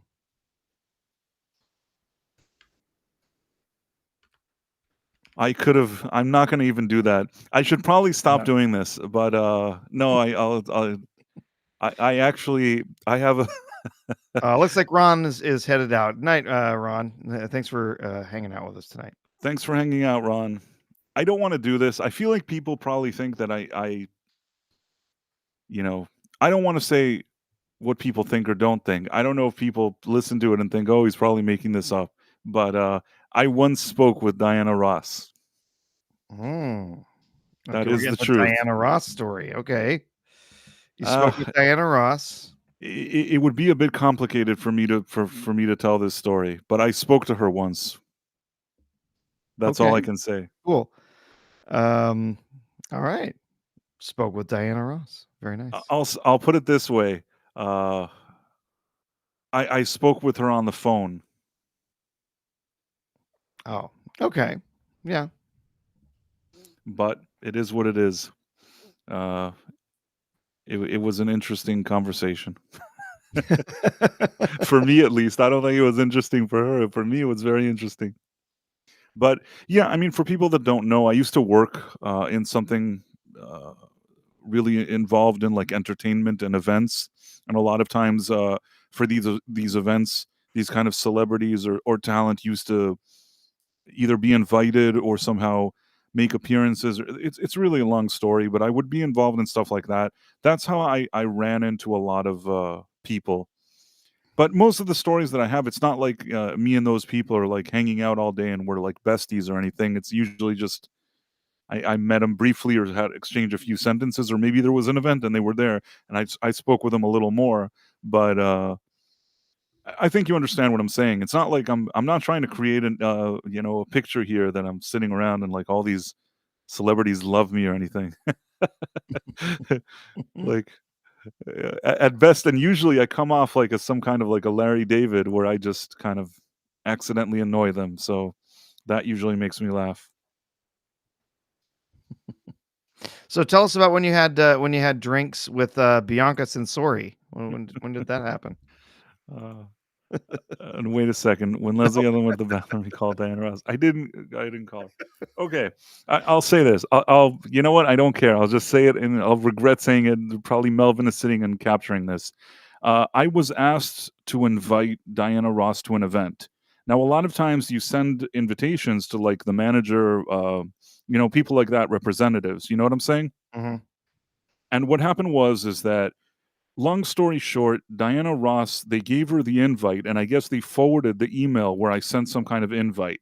And for some odd reason, she looked at the invite, saw the phone number, which was my phone number, and called me because she had questions about the event. So it was just a strange situation that I'm basically like, I got a call and she started talking to me and she said that she was Diana, and I honestly thought it was a prank call. I didn't think that it was really her, which made it even more awkward. And then she called and she's like, "Hey, like, I got your email. Like, I had questions about this event. Like, I got this invitation." And I'm like, yeah. And then I'm like, "Who is this?" She's like, "It's Diana." And I'm like, Diana Ross." And I'm just thinking to myself, this is one of my friends playing a prank on me. Somebody just like had somebody call and pretend that she's Diana Ross to call me because they think it's funny. And I'm already thinking who probably did this to me. And then she's like, "Well, I got from my manager, I got this invite. It had this event and this and this." And she started saying that and it was making a whole lot of sense to me. And I started thinking to myself, I never told anybody, any of my weird friends that I actually sent an invitation to her manager Yeah. or like, transfer something along. So I started thinking and I was listening to her voice and I'm like, that really is her. And she just called me and I'm a douche. And then I kind of said, I'm like, Miss Ross, like, wait, let me answer your questions. How can I help you? And by that time, I feel like she was just like, oh, it's fine. Never mind. I don't like, and that was it. So I was an idiot again, but that actually happened to me. And I never expected her to actually call. I was just supposed to send an email. I didn't expect her to actually call the number, Yep. Yep. Those I can't there was I can't remember. There was a story about something similar that happened like that where somebody like went out of their way. They arranged a phone call from somebody that was, a big time actor and their friend was a huge fan. And so like they met him on set or something and then they had him call their friend and, and be like, "Hey, yeah, this is it." I cannot remember who it was. But, "Hey, it's me," and the guy on the other end was like, yeah, right, go F yourself," like because he just would not believe that this person would call him out of the blue and would not, listening to his voice, and they wouldn't believe it, and so it's just like, "Ah, F you," Well, And that's he's what like, "Your happened. friend told me to go F myself. What do you?" I mean, I don't know if you're referring to this, but that's how Eddie Van Halen ended up playing guitar on "Beat It." By the way, did you Oh, know yeah. that? No, that's not what I was thinking of, but yeah, this was a more recent thing, but yeah, I So had heard that. in case people didn't know, what happened was is that Eddie Van Halen, who probably at that time used to probably nothing personal, but probably used to drink a lot and who knows what, he was sitting around and he had his own like kind of home studio, I don't know what, and somebody called him and he was in whatever mood he was in, and somebody called him and he says, "Hey, this is Quincy Jones. I'm with Michael Jackson now. We wanted to meet up with you, so we're doing this song. We'd love for you to do like a guitar solo on it." And Eddie Van Halen, whatever state of mind he was in, thought that this was somebody just doing a prank on him, and he started cursing them out, like he was cursing Quincy Jones out. And then, like Quincy Jones said, like, "No, it's really." Maybe at first he hung up on him. I think he called again and said, "Look, it's really me. Like, we're here and we want to do this." And I think that Eddie Van Halen said something like, "Well, if it's really you, then you should come to my house now. Why don't you you and Michael Jackson? You should come over now. Why don't you come over? We'll hang out or something like that. I'll play guitar on your track." And within like I don't know how many minutes, like they actually arrived. Like they actually came to his house and they were there. And then he's like, "Oh shit." And then he actually, recorded the solo and he couldn't believe it. And he ended up doing this solo. He didn't even this was the weirdest thing. He couldn't get paid for it because there was something with a label that wouldn't allow him. I guess sometimes you have this kind of stuff with record labels. So technically he couldn't say that he was on the track. And at the same time, he also uh, didn't receive any money, didn't receive any royalties from it. And I think that his terms were that they have to buy him like a six pack of beer or something, or something dumb like that. In any case, he said that nobody will ever know it was him on his track. So because his band, he didn't want the band Van Halen to know that he did this track. He's like, nobody will notice that I did this. Who cares? And like that was such a strange thing because when it came out, everybody knew it was him. It's like he has such a distinct sound, like Eddie Van Halen. Everybody was like, "Why didn't you tell us you were doing this? What happened? This, that, and that." And there's nothing anybody could do. And he never made a dime off of it. Mhm. That's Yep. why he wasn't credited. Yes, Yeah. Rob. There's something with the labels. It was totally like under the table. He just Oh, that kind of happens that happens a lot where a yeah. label is like, "No, you can't be on that album. You can't get credit for playing on that," whatever, and then they do it anyway. They just don't take credit because they're doing it for a friend. They're doing it for a buddy, right? That seems like that's happened quite a bit. Yeah. So, yeah, and I mean, that's a much better story than mine. Mine was like a brief conversation, but it's like the only time that I had something like that was the 1 minute I needed to step up. You know what I mean? Like she calls, I need to answer questions, and I couldn't even do that properly because I didn't think she was her. I did at the end think it was, but I feel like she was grumpier when I wasn't cooperative at the beginning. I couldn't have known. Come on, man. What were the odds that would really be her calling? In the history of like talent and whatever, like nobody's ever looked at a number and called in and asked questions. Yeah. No, usually you would expect to hear from someone's agent or Right, and that's the people that I was in touch with. I had spoken to people from her like representatives. Here's the invitation. She's been invited. Share the invitation with her. And oh, and they told me something else when they shared it. They said, "Yeah, it's fine. We can give it to her, but just so you know, like she'll never even look. She doesn't." They made it seem like A, she wouldn't look at it. B, she wouldn't care. She would never come to it. So I just thought to myself, this is just some dumb shit that I did. Sorry, and nothing's ever going to come out of it. I just sent the invitation. Even then, it's not like it's my event. I'm working at some company where all I needed to do was make sure that her representatives got this invitation. That's my job at this point. You know what I mean? Mm-hmm. So the odds of her actually calling because my name and number was on the email that was forwarded to her agents is insane, you know? Oh yeah, that's wild that you would get a call back from Right, her. it's wild. It's wild, and like I at least if nothing else, I have that crazy moment that like I picked up the phone, it was her calling, and I so regret that I didn't handle it differently. I did when I noticed it was her, I was genuinely like you could tell that my tone shifted, you know? I was trying to help her then. Oh, gosh, that's funny. So did you have a favorite style on the red carpet at the Grammys this weekend? Favorite style? Someone showing up on the red carpet in something that you Oh, didn't like Kanye bring his wife and she was like naked or something? I don't even know. yes. I don't even understand that guy. I don't know what's up with him. He's such a weirdo. Yeah, his wife, Bianca Censori, yeah, showed up in there was cloth on her apparently, but it was more sheer than a pair of pantyhose. You could see right through it. She was completely naked. She didn't have any underwear on underneath it. Yeah, and he's just standing there like a dope. It's like it's a fascinating choice. Yeah, she actually walked up to the red carpet with this huge fur coat thing on. And then of course when she got in front of the cameras, took the fur coat off, and it's just this, yeah, completely see-through I don't garment. know. I'll tell you, Uh, you know, yeah, go ahead. Kanye West at some point went off like the deep end, and I don't know that he's ever returned from there. Yeah, he's quite the interesting character. Um, I mean, there was one point that he went like full mustache man, and then he, I guess, regretted being a mustache man. I yeah, don't know. he's gone a little weird a few times now, but yeah, there were a few other fascinating styles. Harry Styles. Did you see what he wore? No, but let me see Okay. for a Here second. I can show you. Here's So wait, I'm trying to look at this. What is this that his wife is wearing? Is she naked? so yeah. Here, let me go back. I'm looking at it now, but I don't want to. I don't know if I'll get in trouble if I share this. Like, is Oh she? yeah, no, here we can. I can show an edited version of it here.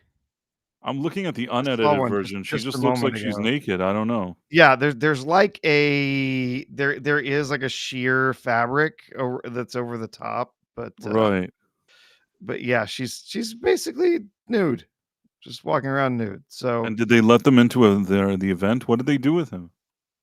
my understanding was that there was something going around that people thought that that they were kicked out or they weren't allowed in, but it sounds like actually just they showed up.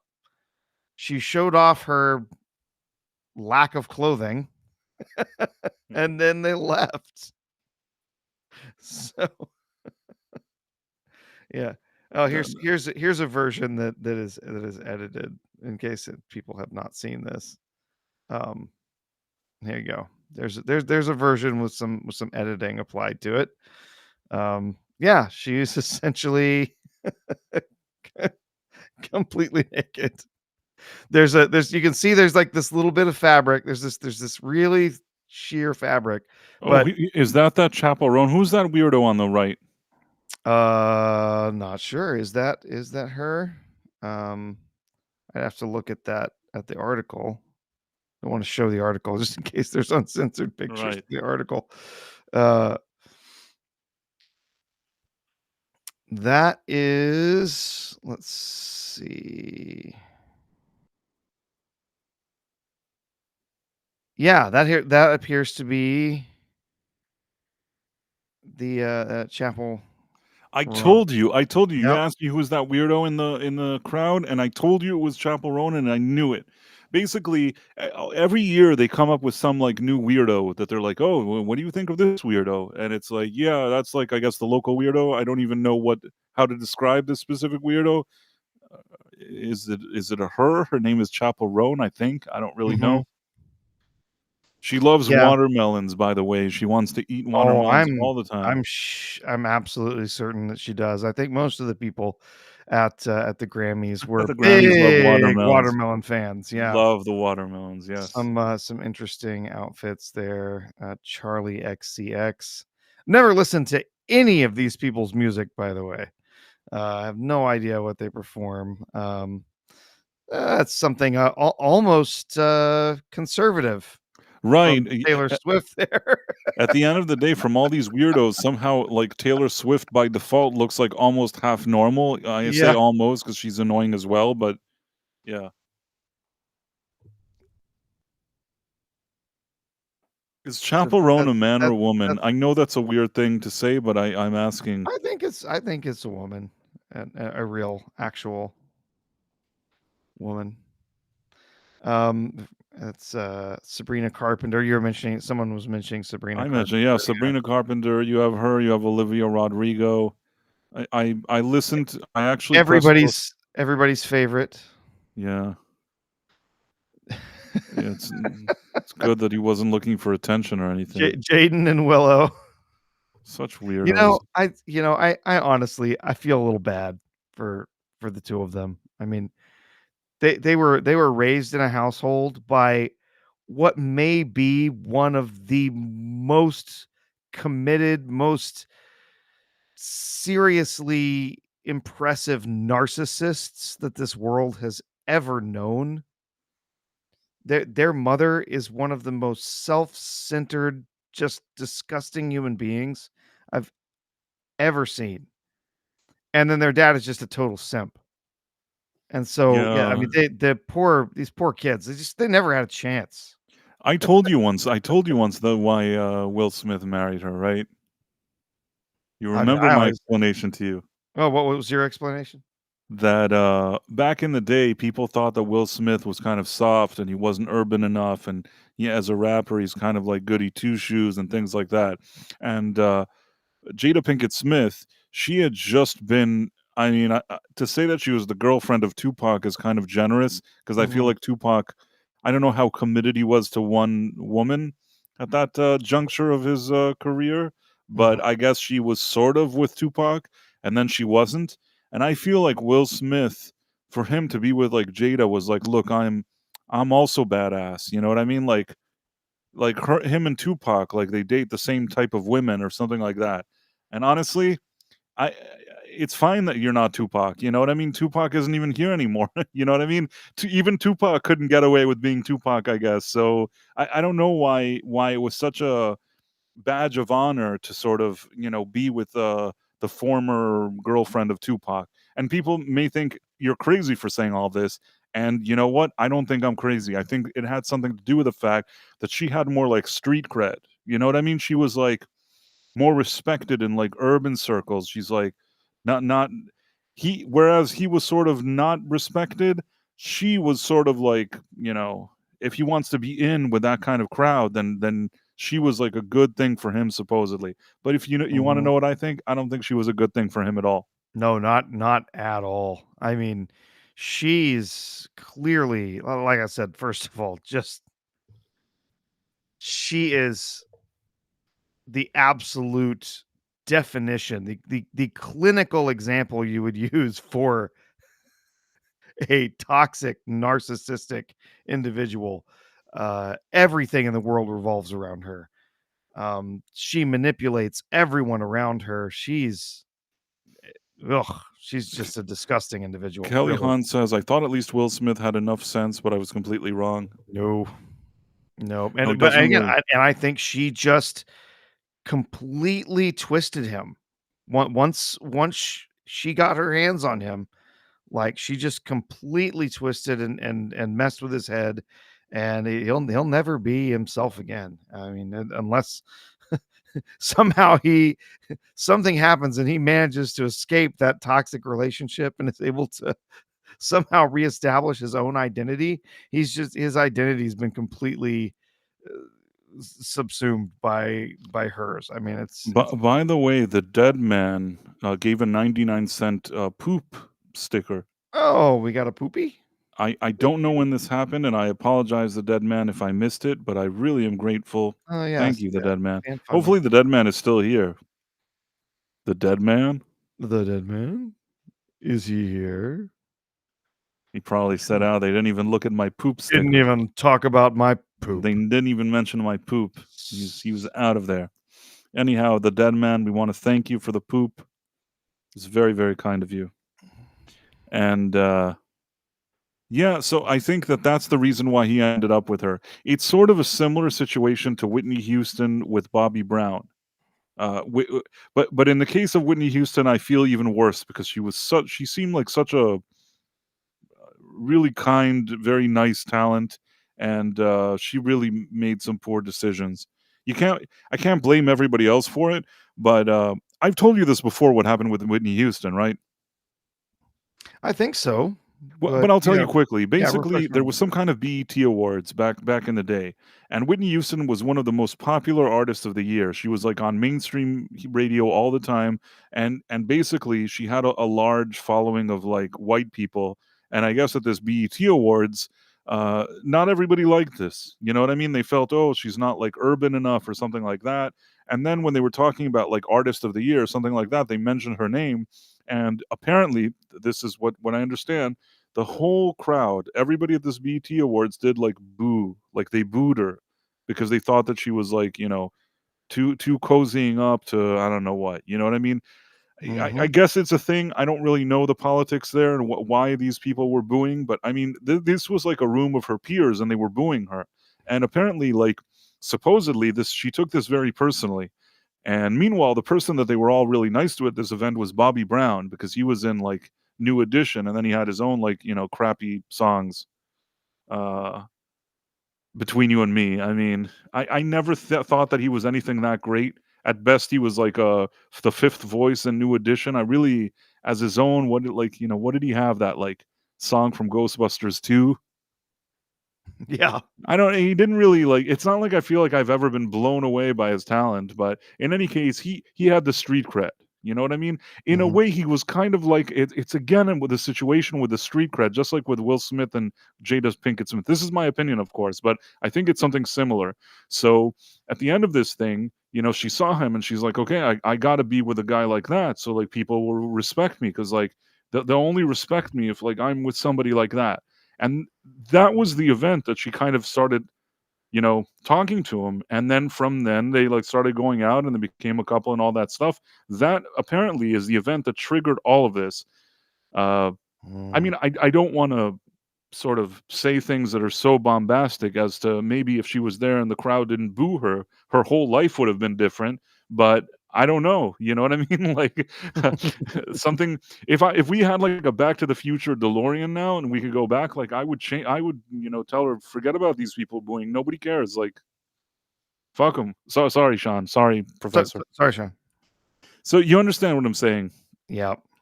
So basically, she ended up with this guy, and this guy was not the right guy for her, in my opinion. She literally could have gone out with any other guy, and probably any other guy that she would have gone out with would have been a better choice than him. Ooh. Oh no, I'm yawning. That's not good. No, That's it's not not good. Kelly Hans, if something is out of caffeine. place, then they don't like it. Don't worry. I know personally for years I have been called Oreo because I never fit in with stereotypes, which is very depressing. I feel like I don't have context here, but all I know is that all I know is that I don't think anybody should have been booing for Whitney Houston. I don't care who you are, you shouldn't have been booing. She was just very positive, very nice. Her songs, she had a very, very. What's it matter? I don't even know what they were bickering about. The bottom line is she had a golden voice, one that comes along, once in a generation, and none of these people should have been mean to her. But that's just my opinion. Yeah. And yeah, I mean, The Grammys, the Grammys. the Grammys. That's how we Yeah, got to all of this. yeah. Not that I care one bit about the Grammys. No, F the It's Grammys. like Screw them. Sorry, Sean. it's just one more like just cultural event that is totally irrelevant to everything else that's happening in the world. You got all these people. I mean, the big thing that you got from that particular event was a whole bunch of people with Trump derangement syndrome all in one room talking about how, oh, trans people are not invisible. No, they're not. They actually they go to great lengths to not be invisible, and that's part of the problem. And by the way, I see that Istafobos send. I think it was a 99% poop, 99%, 99%. 99%, and 90.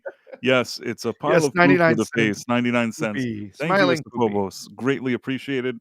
Very kind of you. And we were talking about. We talked about Trump and that he means business, and I think we kind of sort of touched upon that. Just to sum up the whole thing, because we really went all over the place with this.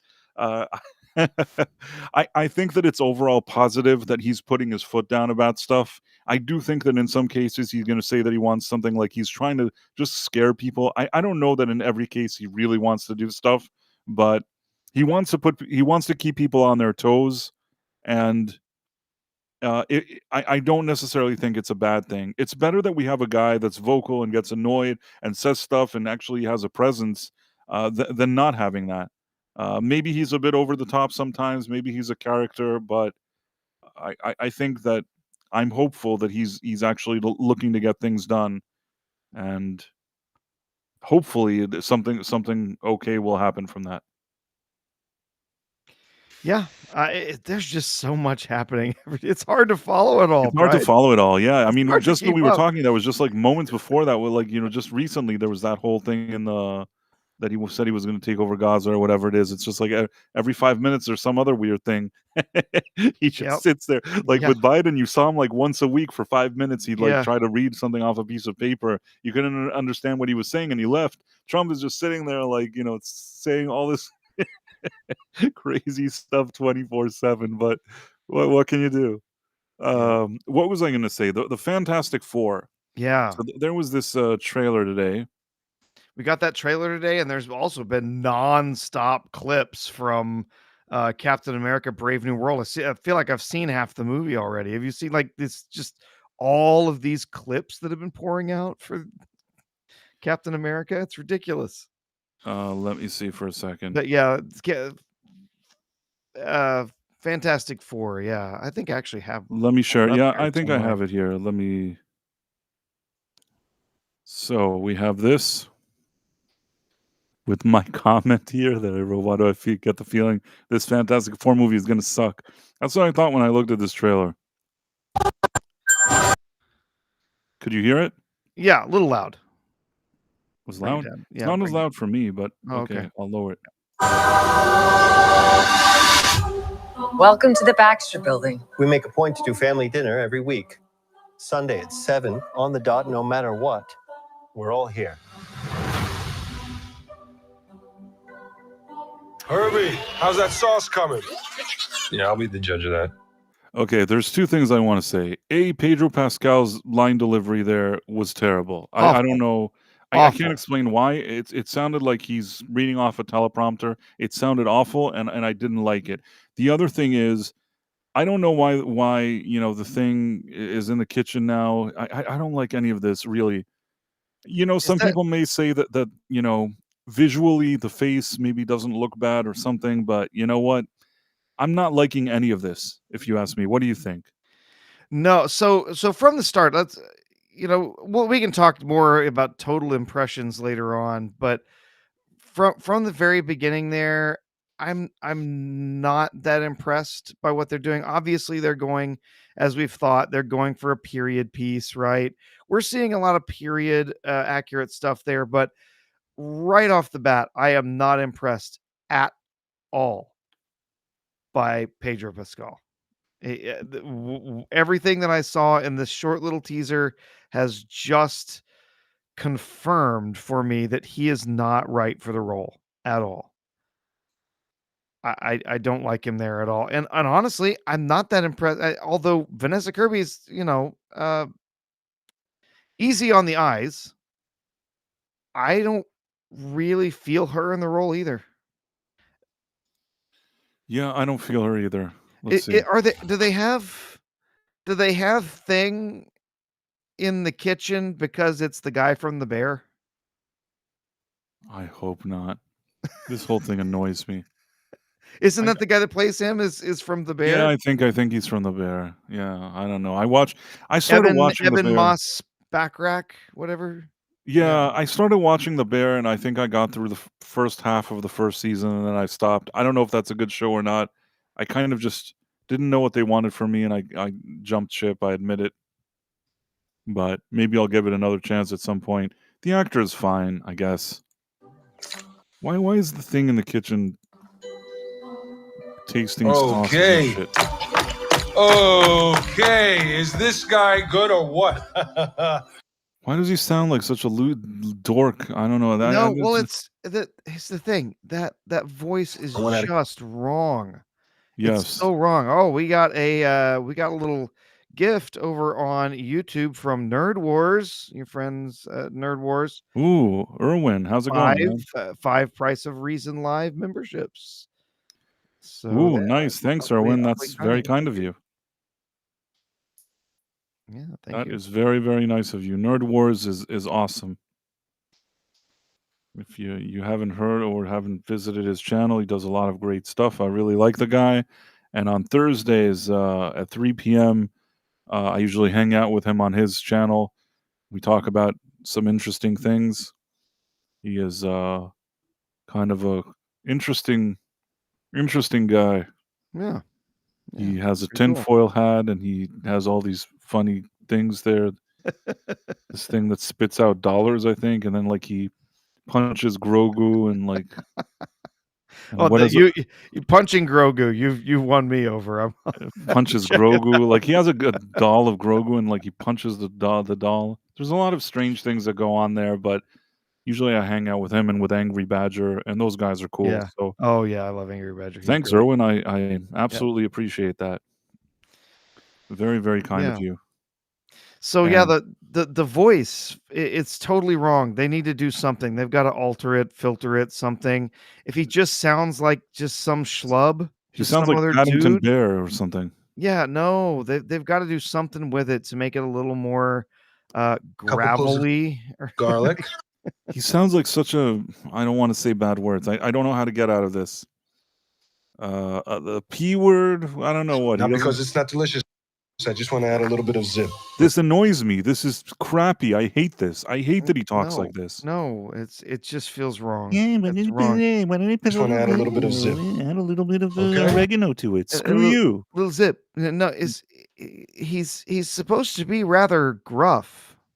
And even as this a character. even this effing robot annoys me. Screw this robot. I don't hate the robots. It's fine. 5.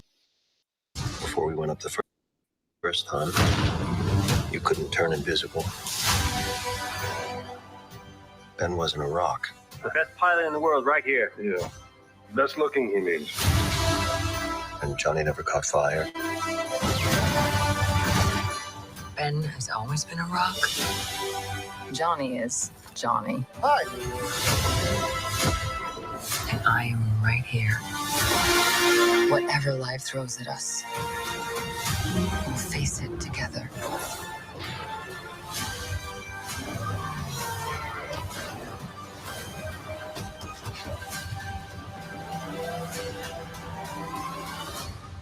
As a family.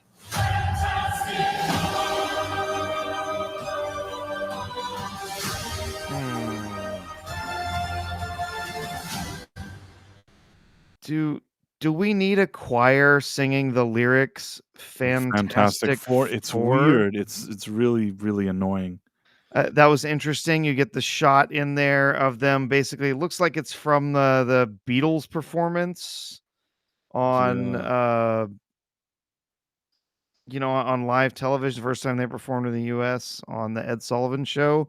They're on that like set that looks like Looks like that set from Ed Sullivan. Kind of weird there, but maybe they're going for that. Maybe it's like their premiere as superheroes or whatever.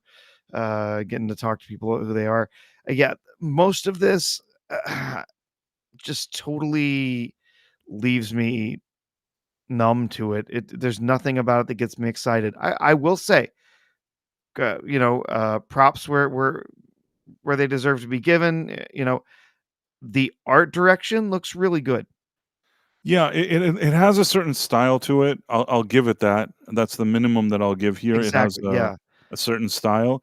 At least that's something. It looks like somebody gave that some thought, but I don't know. Now, it could be that I'll see this movie and I'll say, you know what, I misjudged it based on the trailer. For Yeah. me, Pedro Pascal, right out the gate, like the way he delivers that, I can't believe whoever edited this trailer thought like, okay, that's a great delivery of line from Pedro Pascal there. I wouldn't have put that sentence in there. It's not good. Also, red flag thing, cooking in the kitchen, whatever it is, don't like any of that.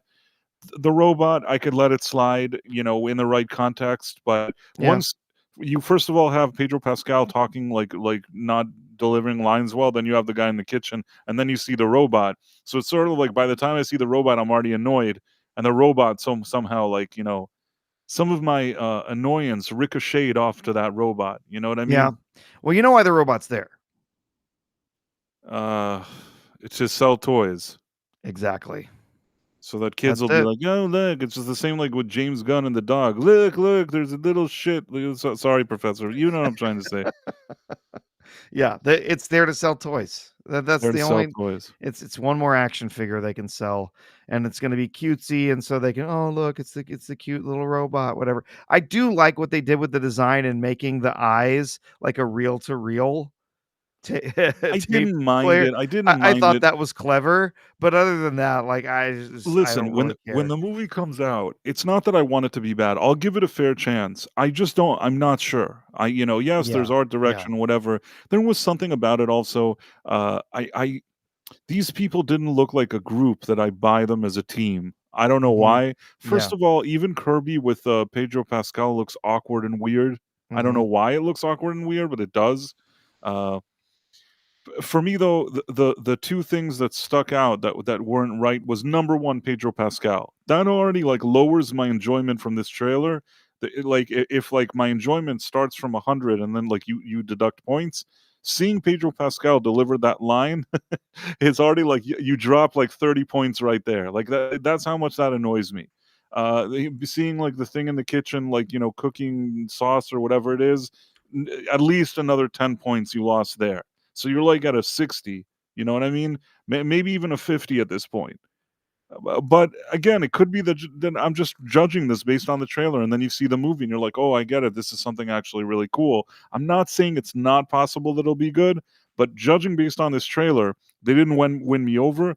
I would say that Kirby and Joseph Quinn, they look like they could be fine in those roles if those roles are well written enough. I don't think that their casting is necessarily bad. The other two I really don't feel strongly about. yeah. I don't have a problem with the style of the thing, the way they did him, and again, there's art direction of how they design that character. I'm totally fine with that. It's interesting that he's wearing a uniform the whole time. That was not something that happened until a little bit later in the comics. Most of the time, he was just in shorts, right? But I suppose that might save a little bit on the makeup and on the CGI and whatever. And it's not offensive to have him in the uniform. It's just not. It's not my favorite look, but it's fine. And I don't mind the design with the sort of the brow and everything on there. That's much more accurate to the older comics. And I don't have a problem with that. I have a problem with the voice and the behavior. It doesn't feel like the thing. It doesn't feel like Ben Grimm to me, and the voice is just wrong for him as the thing. It's fine, if he's the regular actor when he's himself before he gets transformed into a big rock man. If he's got a normal voice, that's fine. But as that big sort of hulking character to just have a normal guy's voice coming out of it just seems completely wrong. Vanessa Kirby seems like she wears the pants in the family. Just gonna say it. And then we hardly see anything of Johnny in this at all. He's flying No, around on fire. That's it. I personally just, and then somebody also said in the chat here that you're expecting to see a family. They keep saying it's a family. It doesn't look or feel like it based on this No. trailer. Now it could be that this trailer is just misleading. Maybe Yeah. you actually watch it and you think, wow, that was just a dumb trailer. This movie's actually way better than the trailer. That's happened before. Yeah. I'm Yeah. not saying 100% that I think this movie is going to be bad, but the trailer, if it was meant to kind of get me excited, it didn't. I'm still gonna watch the movie. I still hope it'll be good. I just don't know. Yeah. Uh, It's a what I thought was interesting though is that growing up, this was already. I mean, I wasn't a kid really at this point, but I was still relatively young when those kind of Jessica Alba movies came out, and Mhm. I actually liked that cast. I know that people will say that some of those movies they didn't do the best work. Maybe the CGI didn't exist at the time to do better. There's a lot of things you could say about those album movies, but I think that the cast I liked. Ian Gruffold, I liked him. I buy Yeah. him a lot more than Pedro Pascal. I Yeah. liked him in that role. And Jessica Alba, I like her too. Even Chris Evans, I can't believe I'm going to say this. I thought he was good in the role as Johnny Storm, and I think that Michael Chiklis. You could maybe comment about the costume and things like that. That the technology didn't exist there, but when it Mhm. came to making like the voice more kind of rough and more gritty, I thought that Michael Chiklis did a decent job. Yeah. Yeah. I honestly, those two films are not peak cinema, They're right? not. They're They're not. they're not like magnificent films. They're not. They're sort But of I think silly they're popcorn fun. films. They're kind of fun. The second one, story-wise, is way worse than the first one. It doesn't work all that well. I did like how they did the Silver Surfer in the second film. But beyond that, the story's real weak, and then, of course, they completely mess up Galactus, just making it a big space cloud. It was just wrong. And of course, we see Galactus in this little teaser, 90-second teaser here. And again, it is just a 90-second, 97-second teaser. We're not seeing the whole movie. We're not even seeing a full trailer where it's giving us a bigger picture of what we're going to expect to see from the movie. It's just a little glimpse at sort of the style of the film and the look of the costumes and the dynamic of the characters. But in that, it's really only the style of the film that really is working for me. If you go back and you look at the early was the first 3, 4, no, it's just first 3 phases of Marvel, especially the first phase of the MCU. One thing that absolutely sets those movies up for success was their incredible casting. They put people in those roles that just fit. They made sense as those characters. I And you agree. could see them on the screen and you saw those characters. There was no disconnect at all. The casting was absolutely stellar for those first early sets of characters, especially you were Iron Man and Thor and Captain America. They nailed it. They found people who really inhabited those characters, and you saw them on the screen and they became those characters. I am not feeling that in this trailer at all. Not for any of these actors. But by the way, I want to do this because nobody's done this until now, and I think this is a good idea. Let's compare the trailer from the 2005, I want to say Fantastic Four. Is Oh that the one with boy. the album? Oh boy. I haven't seen this one in years. I just wonder how this trailer looks. Let's try to do this. Are you with me? Go for it. I tried, but oh, okay. Yeah, here we go.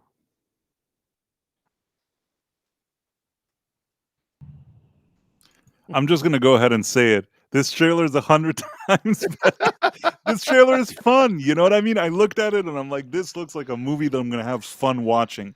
What Yeah. it's not some pompous. I don't know what they were going for, like in this thing. It didn't have that pretentious, pompous thing that they're going for in the new MCU one. This is the kind of movie where you know exactly that it's like a popcorn movie and you're going to have fun. It's almost like an innocent fun. Yes, I understand that it's an older movie, and I understand that probably the effects are silly and all that stuff. Um, and even at the time, I think these movies were ridiculous, but there was something fun about them. I'm 100% not going to back down from saying that there was a sense of fun watching, especially the first one. But where was the scene where he compliments the robot's cooking to show that he's kind of a nice guy? Mr. I Phobos need says that it's scene. 1,000 times better. Yeah, that is a trailer that's meant to get you excited. It's like showing you a bunch of stuff, and you're like, yes, I got to go see this movie. Done. Yeah. I will say in those films they screwed up Doctor Doom completely. Yes, I understand. They didn't do 100% justice wrong. to the Galactus, But whatever it is. I agree with yeah, everything. I understand the flaws, but you know what? The core, the casting of the four, I think was good. The atmosphere was fun, not perfect. I think that if you would have given them better screenplays, kept the cast, kept the atmosphere, give them better screenplays, you would have been onto something. It's unfortunate because I think that there were certain things there that they made mistakes, but keep in mind during those days, it was in the earlier days of comic book adaptations. Maybe there were sometimes limitations as to what, effects they could do. And they didn't have the same type of vision that they kind of have maybe today. But at the same time, whoever made the movie just figured it has to be fun. yeah, I like fun. There's nothing yeah, wrong with fun. yeah, yeah. So tell me, Price, have you ever seen the Roger Corman Fantastic Four? Okay, I don't think I've ever seen it in full. I think that I've seen like clips from it, but I've never actually seen the full thing. I am very curious. Before you tell me about it, Indie Fandom says the FX blow away, the new one which had none. Right, this is already like wanted to show you. Look, like you're getting a bunch of stuff. You're walking into this movie and a bunch of crazy stuff is happening. They already showed it in the trailer. There's like 70 explosions a second. This thing is going to be like. There's going to be a lot of crazy things happening. This new trailer, Yeah, snooze. that little teaser. Yeah, there was one thing from the teaser, I guess, that we didn't mention. That was you saw John Malkovich in there, which I had not seen any rumors about him being in the film. Had you heard anything about that? John Malkovich, where did you see him? Yeah, he's very briefly. He shows up for a moment. He's got long hair and a beard, and a lot of people Where? are trying to guess. He's in that trailer. Hold on a second. We See did if I can with the one find that him we real just quick. saw, the snoozy one. Yeah, the snoozy one. He's in there real briefly. Let's see if I can find it. I mean, Did you like the Corman one? Honestly, I think it might be the best representation of the four of the Fantastic Four as a family in there together. Like it's actually quite good. Um, eh, the overall movie, you'll remember. I guess you know the story behind the Roger Corman. Something about them needing to keep the rights, and the Yeah, only way they could do it is they can make a movie. And Roger Corman used to make things for cheap, so just like, hey, make some stupid movie, and he made yeah, it, and then yeah. they So shelved it, I guess. they hired him. They needed to make something in order to keep the rights to that property. They were running out of time to produce something, and so they hired him. Said, "Hey, come make this. You've got a low, this budget to make it and make the film." And there was never a plan for it actually to get released, and so it's made on a very restrictive budget. But it's actually, I mean, as far as like the story and the actors that they chose, obviously they're cheaper actors. They're not, top tier actors, but it's got heart. It's they try really hard, like with the special effects and stuff, to make it work. The Doctor Doom character they have in there is actually pretty good. Like they actually do a pretty good job in the costume. I mean, when you sort of see like still frames of it, I might think it looks cheap, but it's really accurate to the comics. It looks really good. They didn't try and mess with it, right? They just went with like, all right, let's take the costume we see in the comic books and put that on a dude and see and see what it looks like. So it's actually it's pretty good. Yeah. So there I found a frame of it. So yeah, John Malkovich is oh well, it's not going to let me share it. It's doing that thing where it says no, you can't share that window. Okay, let me try one more time here.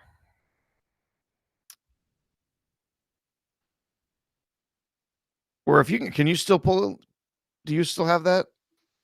The new one. The new one? Yeah. Hold on 1 Yeah. second. I think I can do it. Share screen. Did it work? Nope. Oh no. tells me we're probably about to get bumped out of Rumble. Ooh, bless you. Thank you. Hold on 1 second. Let me see. Let me try. Tell some jokes, Professor. I'll be right Jokes. back. Oh, jokes. So there's squid puppet and robot. What? Oh no.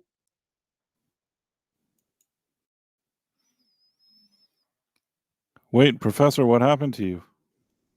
Oh, are we still on? Because I got my browser crashed while you were gone. I hope the screen's still up.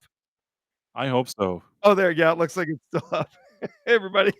Still up? Okay, here we go. We're Back back. out for a second, and my browser crashed, and I was like, "Oh no, I was right." I hope you'll be able to find some of the people here because I lost the list of people that have been here. And there are a I've lot still of them. got I lost them too, but I've still got the chats up from Okay. Rumble and YouTube, so I should have at least somebody here to look at. But well, now that I've got that up, now that my browser got reset too. Welcome to the Baxter Building. We make a point to do family dinner every week. Sunday at 7 on the dot, no matter what. We're all here. That's like the worst. Right there, like a Razzie on the spot. It's just Herbie, how's that sauce coming? Ugh. Yeah, I'll be the judge of that. This sucks. Okay. Okay, is this guy good or what? 30 seconds into the trailer, and I'm super annoyed. I'm gonna add a couple cloves of garlic. Not because it's not delicious. I just This annoys me. I can't explain to you how much. want to add a little bit of zip. Okay. T-5. So basically, the trailer is 1 minute and 37 seconds, and 40 seconds have been Pedro Pascal not being able to deliver one line, and the thing talking about sauces in the kitchen. Before we went up the first time, you couldn't turn invisible. Then you have like already Pedro Pascal kind of being the sort of, for lack of a better term, sort of a beta. Yeah, like, he needs her to like boost him. Yeah. Ben wasn't a rock. And he's like, it's like I don't even have the context of what this scene is, but this is the type of scene where a guy is like a loser and feeling like a loser, and then she's like, "No, don't worry, you are a loser, but look how good things are." Best pilot in the world, right here. Yeah. Best looking, he means. And Johnny never caught fire. Ben has always been a rock. Johnny is Johnny. Hi, Johnny's a flamer. And I am right here. Whatever life throws at us. She's the one holding it all together. Yep. Pedro Pascal, like he's just a little bitch, and she has to pull it all together. Face it together. Together. I do like that car. I do like the car, and this is kind of a nice shot. But again, it's like we're 118. It looks exactly like the shots from the trailer that we just watched. From You know what? The came out trailer 20 that we years just ago. watched was a lot more fun than this. Sue me. I mean, to say whatever you want. That trailer, the Jessica Alba one, is fun. It is a fun trailer. All right. Did they do the thing? There you go. Oh, that's John Malkovich. Yeah. Yep. So there's been some speculation as to who that character would be. From the look of him with the long hair, uh, a lot of people are guessing that that would be. Oh no, I just forgot the name. Red Ghost. Red Ghost, who is a Russian cosmonaut who was also altered by cosmic rays, like they were, and gains superpowers from that. Interestingly enough, he also runs around with, I believe, 3 super intelligent apes. So that'll be curious to see if they throw that part in there. But yeah, a lot of people think Six says, "Who's Johnny?" But I don't understand. Is that the song? she said and smiled in a special way. Yeah. Who's Johnny? She said. Who's Johnny? She said. In a special way. I only remember that song because of Weird Al Yankovic did like a spoof of it. Anyhow, as somebody said in the chat on Midnight's Edge After Dark today, we didn't know before watching this trailer that Culture Casino was going to be in it, but turns out that he's making an appearance in this movie.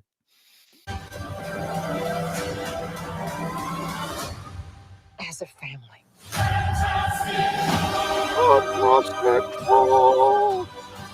Like, she needs to give the inspirational speech. You know what I mean? Exactly. Instead of like, she wears the pants. He wears the pants. Telling Yeah. you.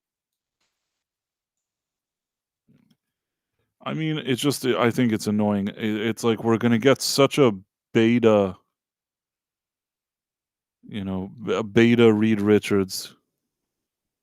I can tell from the trailer, he's doing nothing positive. He's like, yeah, when are we gonna do? And she's like, don't worry, we're gonna do this together. Like, we've always been this. She's the inspiring one. You know what I mean?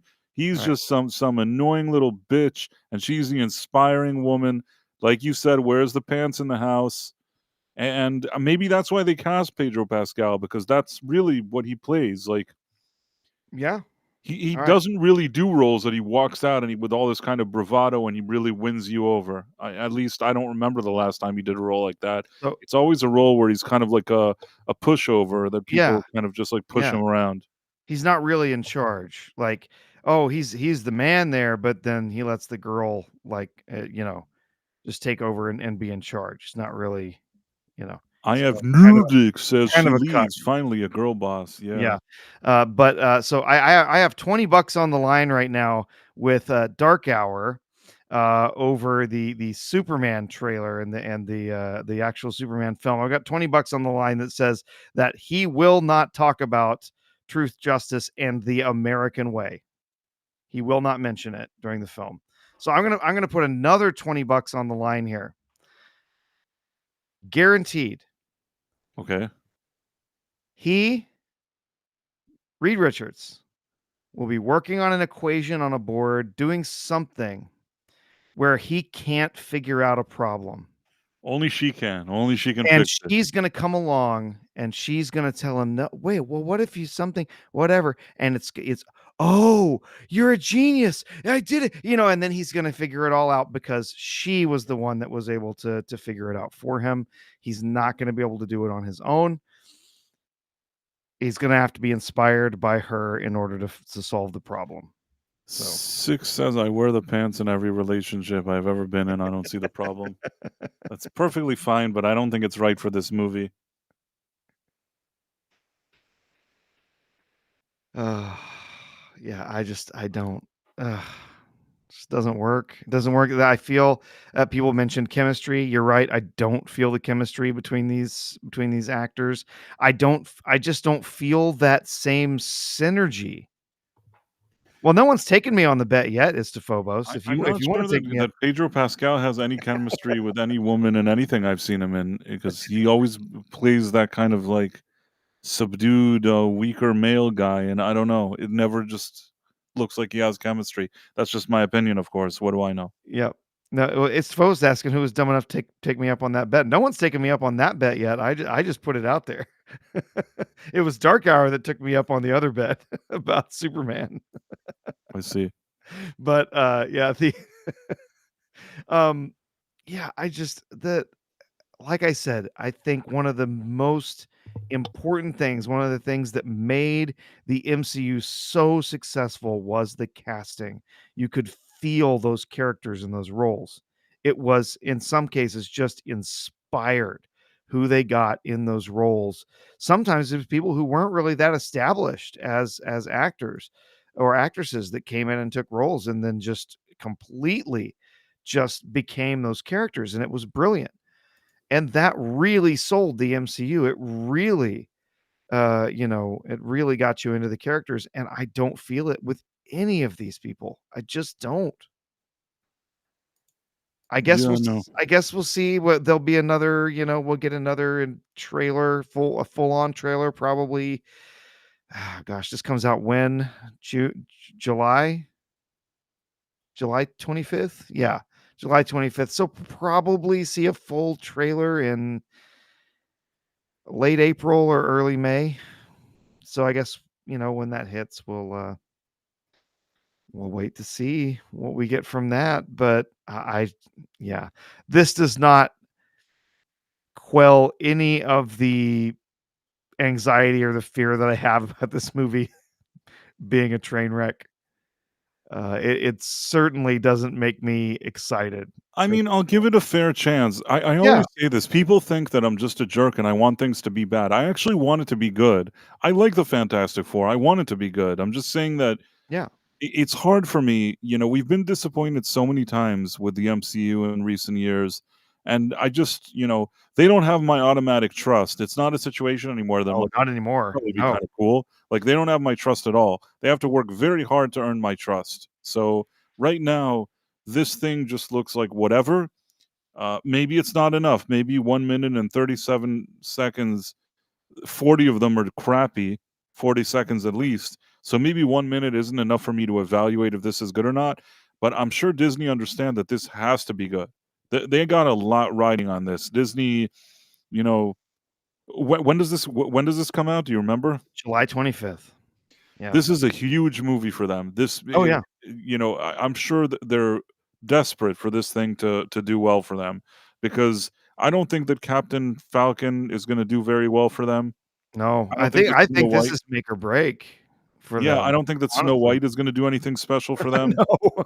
So No. really, and what is it? Those I So can't even you've remember. got Disney-wise, I mean, you've got a handful of things, but their big tent poles this year are gonna be Captain America in a couple of weeks, which is going to be a just nuclear bomb. That's gonna just awful. And then after that, you've got uh no, I think is it Snow White is first, and then Thunderbolts. And then later on in July, you've got Fantastic Four.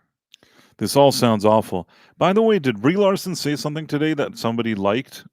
Thought somebody was saying something positive about her, like, but I don't even know what the context was. Did she? Oh, so yeah. Oh, you didn't see there was a journalist who was interviewing her and asking about all sorts of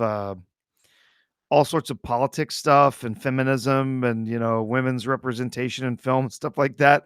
And the whole time she looks really uncomfortable that they're asking her about this.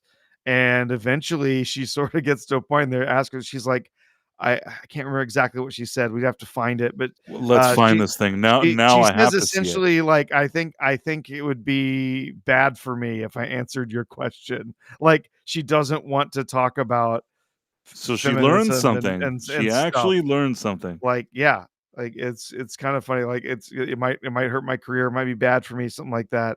Uh, so yes, it's fascinating. But oh, it looks like over on Rumble. Oh, that's interesting. It didn't show up in our chat here, but over on Rumble, we have a gift subscription from Drip Squared Oh, thank that you. Thank you, went Drip to Squared. Jimmy Nature. So that's really awesome. Thank you for that. I appreciate it very much. It's very Yeah. nice of you. Yeah, there's been, while you're looking for that, yeah, there's been a bunch of new clips that have been leaking out, been or not leaking out, but been coming out from Captain America: Brave New World, and they are all an absolute just snooze fest. Some of them are just embarrassing, and some of them are so just slow and dull. Between just Captain America talking to ancient Harrison Ford president, and it's just like these conversations just go on and on. It's so boring, and I can't. There's just no reason for them to. Is this actually from the movie, or are you just trying to promote the movie? Because this is part of the movie. This is not good. You're not impressing me. I'm trying to find this thing, Brie Larson. I don't know if it's a recorded interview or it's a. Oh, I'm not sure. Brie Larson. Let me see.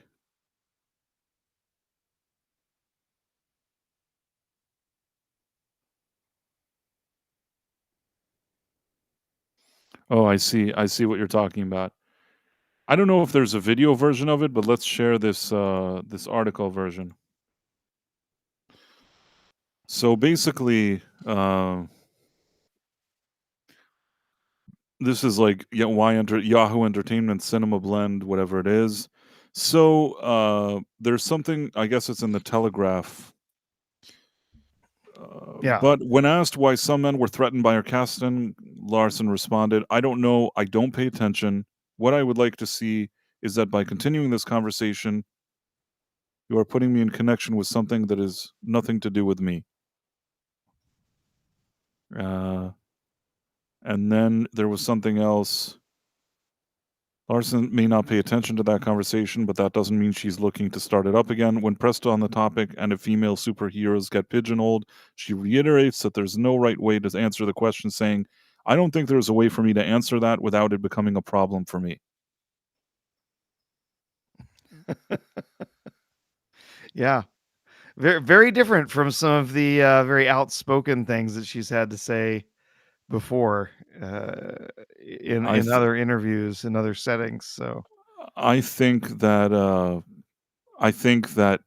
Rachel Zegler should be looking at this and thinking to herself, you know what, this is after you learn the lesson. You know what I mean?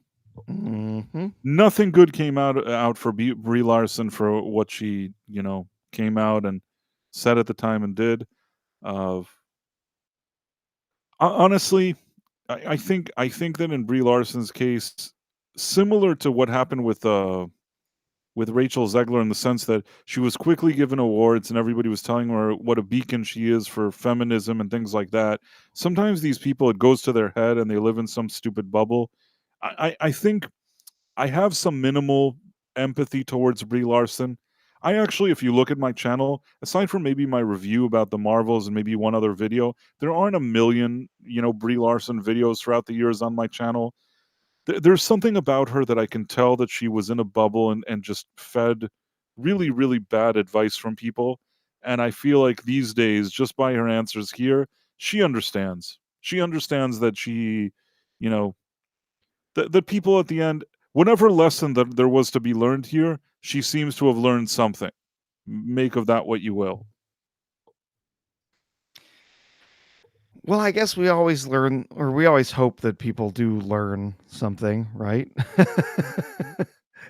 Yeah, and no, I and mean, hopefully it's the right lesson that they learn. I mean, in Brie But Larson case, even by these answers, I feel like it's not like she's changed, and it's not like she doesn't probably believe the same things she believed then. But there's something here that she's finally understood. That not only that, I've seen her go to these kind of Comic-Con events, things like that, taking pictures, things like that. If you want to keep running this business and you want to go around and you want people to not hate you, there's things that you just steer away from. There's no point in lecturing people. I do feel like she was young at the time as well, and she's more mature now. Some years have passed, and I do feel like something has changed. Whereas in the case of Rachel Zegler, I don't think that she gets it. I think that, and really, she's had a number of years herself to grow up. I mean, yes, at the beginning she was a young kid when she was discovered, or a teenager, But it's already been years since then. You know what I mean? It's like you're not like a 5-year-old anymore or whatever it is. Or at what age? Maybe how old was she when Steven Spielberg, cast her in West Side Story initially? That was like 2018. We're in 2025. So Mhm. what is she today? 23? She's not 16 anymore. You know what I mean? Now she's 23.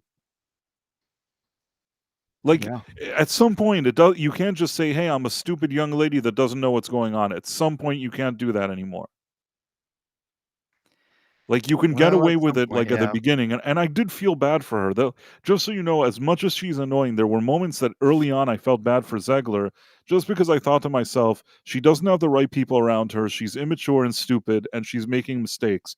But after 7 years of it, really, there's nothing for me to say. I mean, you can't just continue that forever, and man, some of the things she's done is really irritating, like when she was trying to cancel Gina Carano and Jeremy Renner and, like, I don't know.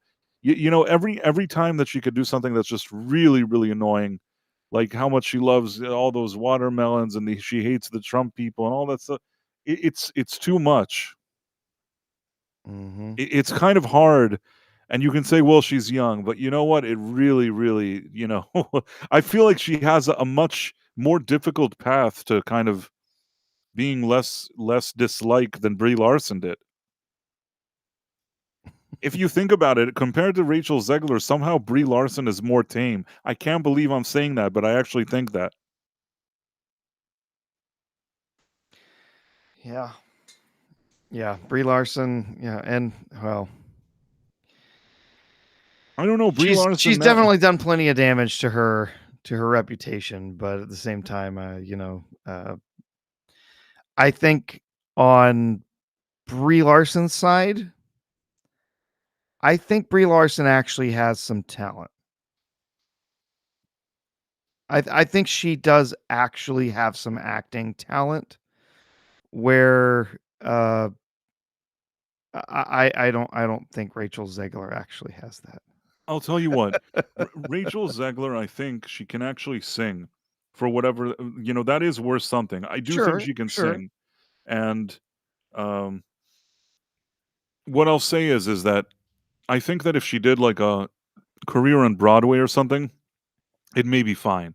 I Yeah. think she could do something like on kind of a Broadway, you need her to sing songs and things like that. I think that Zegler can do that. As far as an actress in movies to date, I haven't seen anything from her that really wowed me. Maybe there's roles for her that are more appropriate. I don't know. It also doesn't help that she's so unlikable. Like it's hard to disconnect the dislike from her when even watching a movie. But even in the movie, there's something that doesn't really, it's not inviting for me. I haven't seen anything that she was in that I genuinely liked her. Like I'm not able to overcome her annoying behavior because I don't think that she does anything on screen that's that great. No. But I do think that if she was on Broadway, just doing like some kind of Broadway show, singing and doing whatever, she'd probably be okay at that. Oh, sure. Yeah, definitely. And And that's where I think she may end up. I mean, what'll happen is that after this Snow White, in my opinion, fails miserably, I think, oh, and it will. um, I think that between all of her antics and her crap, I think it'll be more and more difficult for her to get these kind of big roles in studios. Maybe she'll have smaller roles, maybe smaller indie stuff, maybe things like that. That's one option. Maybe stuff more like on TV, things like that. Perhaps. I mean, you never know. You never know anything in life. Maybe she finds a role and it's great, and somehow she has a redemption path, but it's a really difficult one.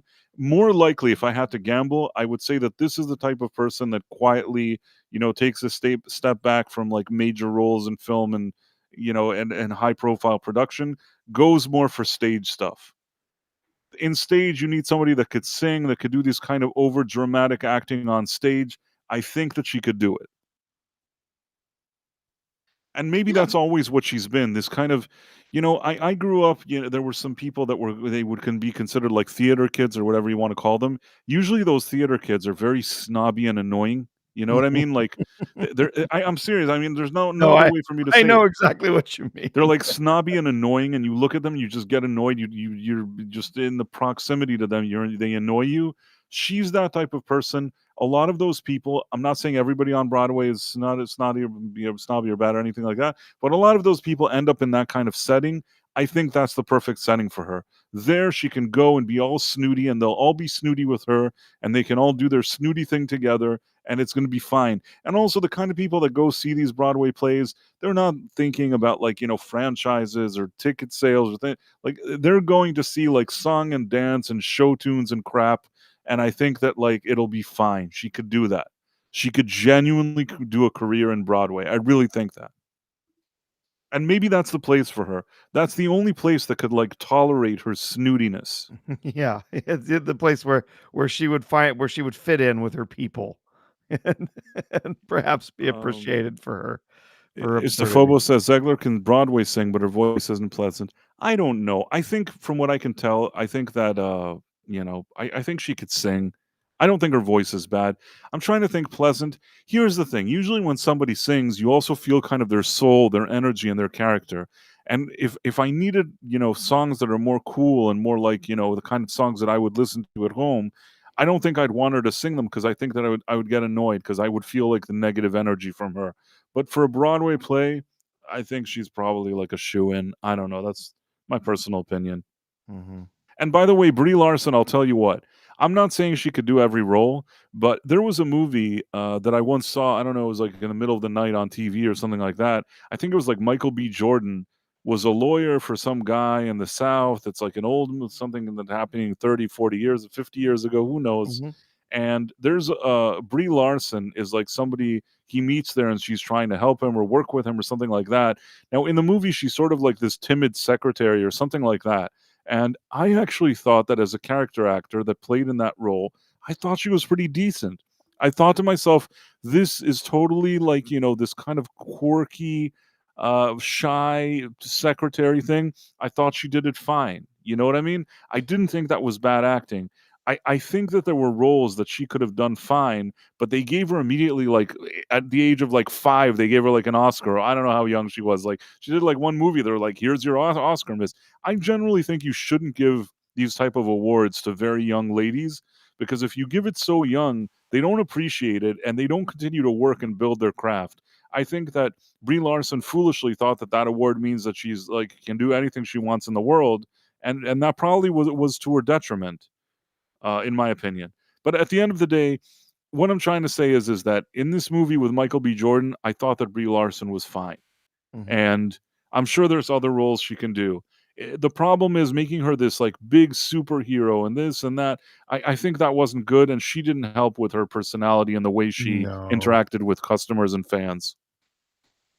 No, and her getting up there and all the crap that she's pulled to say, "Well, we don't want a bunch of white guys to review our movie. We didn't make it for you." And it's like, oh my god. Istophobos Seriously. says, Price of Reason Live, I guess he's talking about Zegler. Her voice is all power. There's no delicacy or nuance in her singing, and there's no sincerity.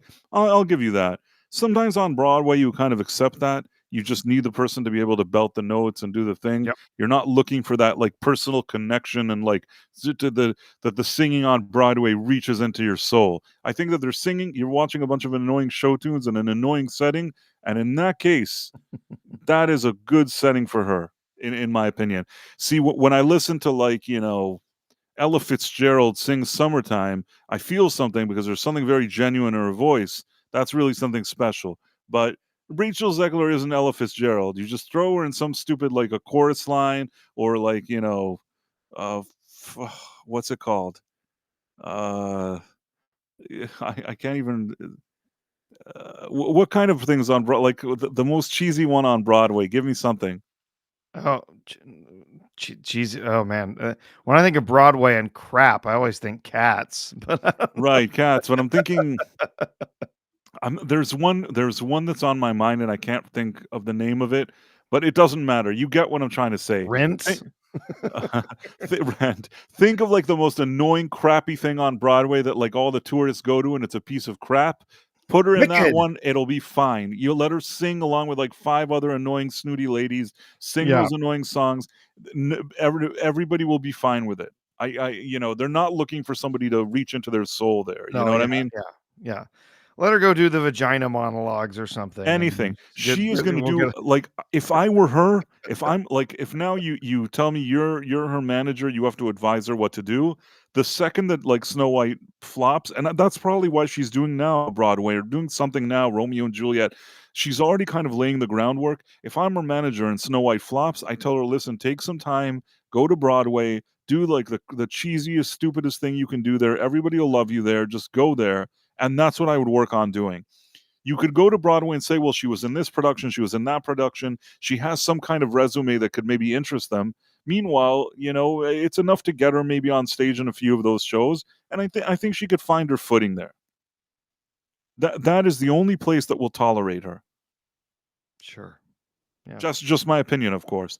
Or somebody wrote this to me today that I think on the video that I did, somebody commented, was it Jeanette? I'm trying to think that maybe she'd be good in a villain role.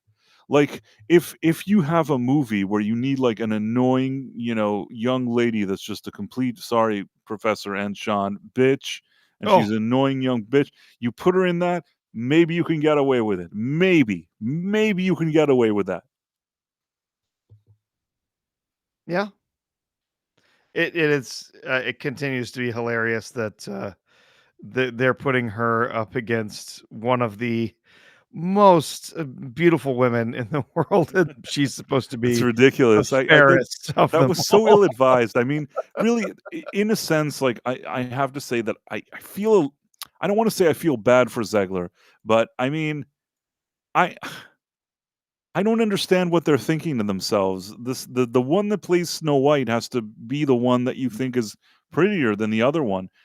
I actually had this problem even with Kristen Stewart's stupid Snow White thing. Yeah. Where she was Snow White and like Charlize Theron was like the ugly queen, but I didn't think that she was ugly either. You know what I mean? Like I kind of thought that was weird too.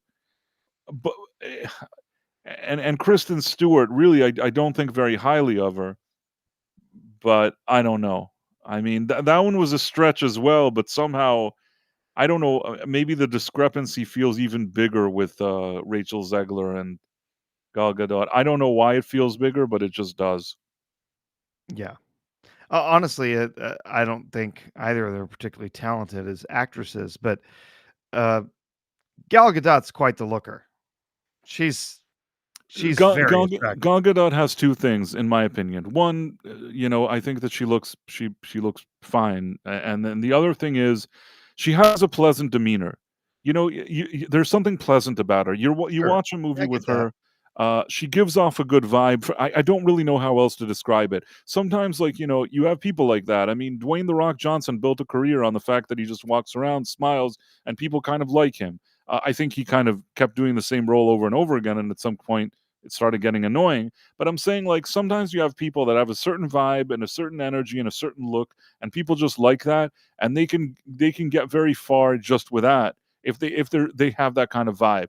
I think that Gal Gadot is that type of person. She's obviously not the best actress, but she looks good, and there's a pleasant, like I said, a pleasant vibe. You don't see her on screen and think like, oh, like you think all these like bad. There's just something pleasant about her.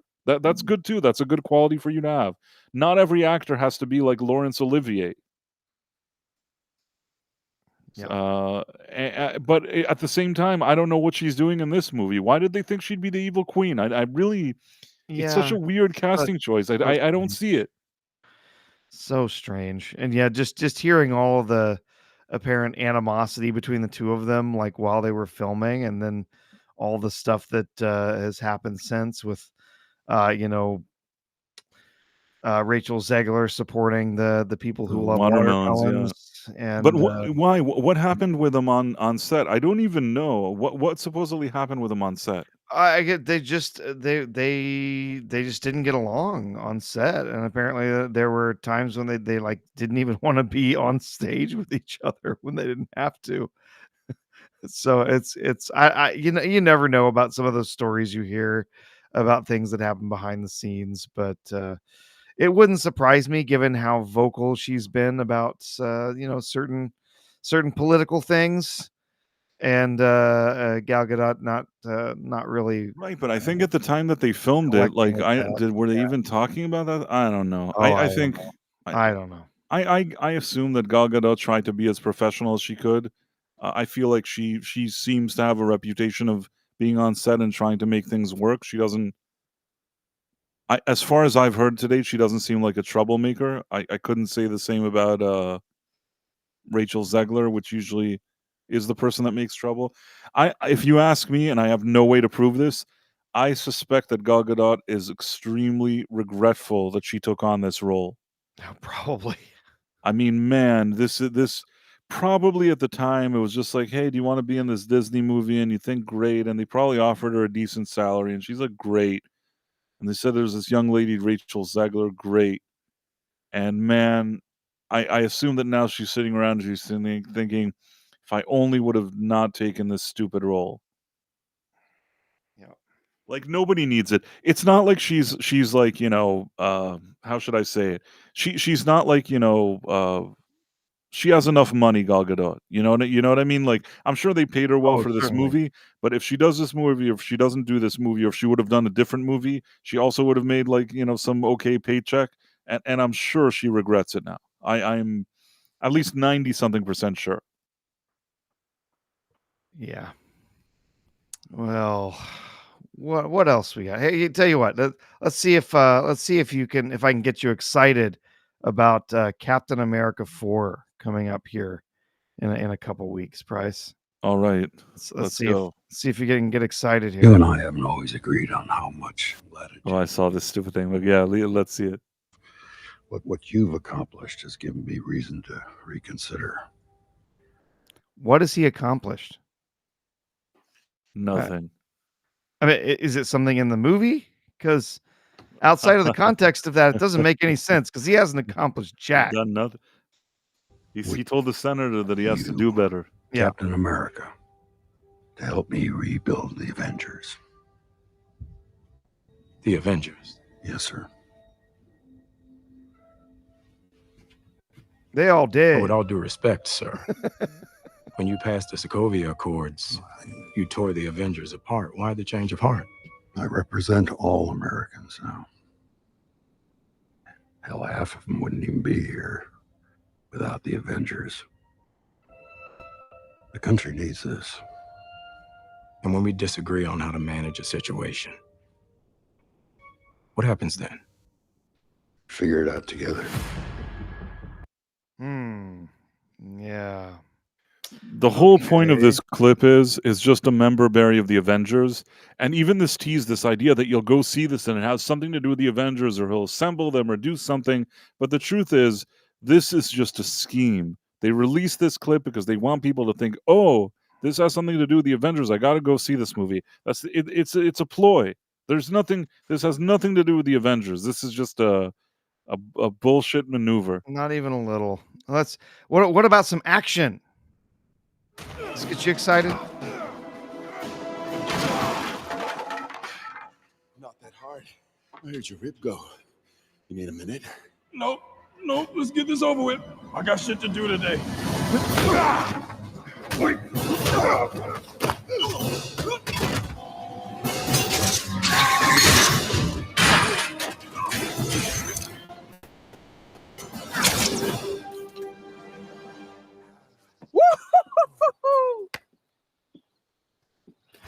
Damn.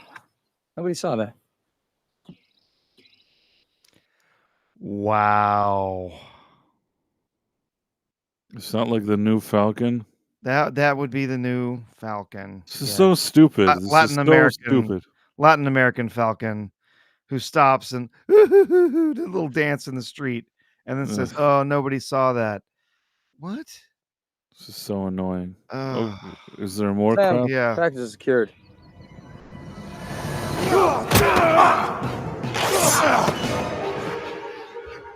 I'll add your start in my collection.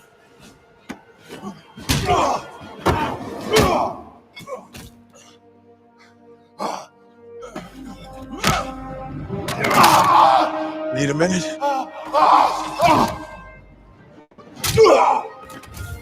That's what I thought. So who's he fighting? Is that like a white supremacist or something I that don't he's know. beating up in a church? It looks awful, man. It looks That awful. power bombed him into a into a church pew. I don't know if you saw that. I had like a post that I just wrote that there was a trailer, I guess one of the last trailers or whatever it was, and he says, I should have taken that serum. And the thing is, like, Yeah. yes, you should have taken that serum, you You idiot. really You should should have have. taken. Like, that's the movie. What now? He's just going to be like brawling with people in bars and shit. Like, this is a superhero thing. Like, what do you mean you didn't take the serum? Never mind. Show us the scene. Yeah. So this is the latest one that's been posted. This one just I think earlier today. Just stay away. Stay away. Out the bird! Peloton paid some money for branding there. That's enough. If Dr. Eccles asks, you tell her I did the whole 5 miles. And look. We touched down in Tokyo at 0600. You still think this is a bad idea? Sir, whoever orchestrated the attack on the White House is still in the wild. International travel brings security risks we can't anticipate. We barely got Congress together on this thing. We lose our international partners. This treaty's toast. I have to make this work. 3 miles and change. I'll let Dr. Eccles know. 5. Wow. Great moments in cinematic history there with so crappy. This is so crappy. It's certainly not getting me excited for the movie. No, it's not. It's not getting anybody excited.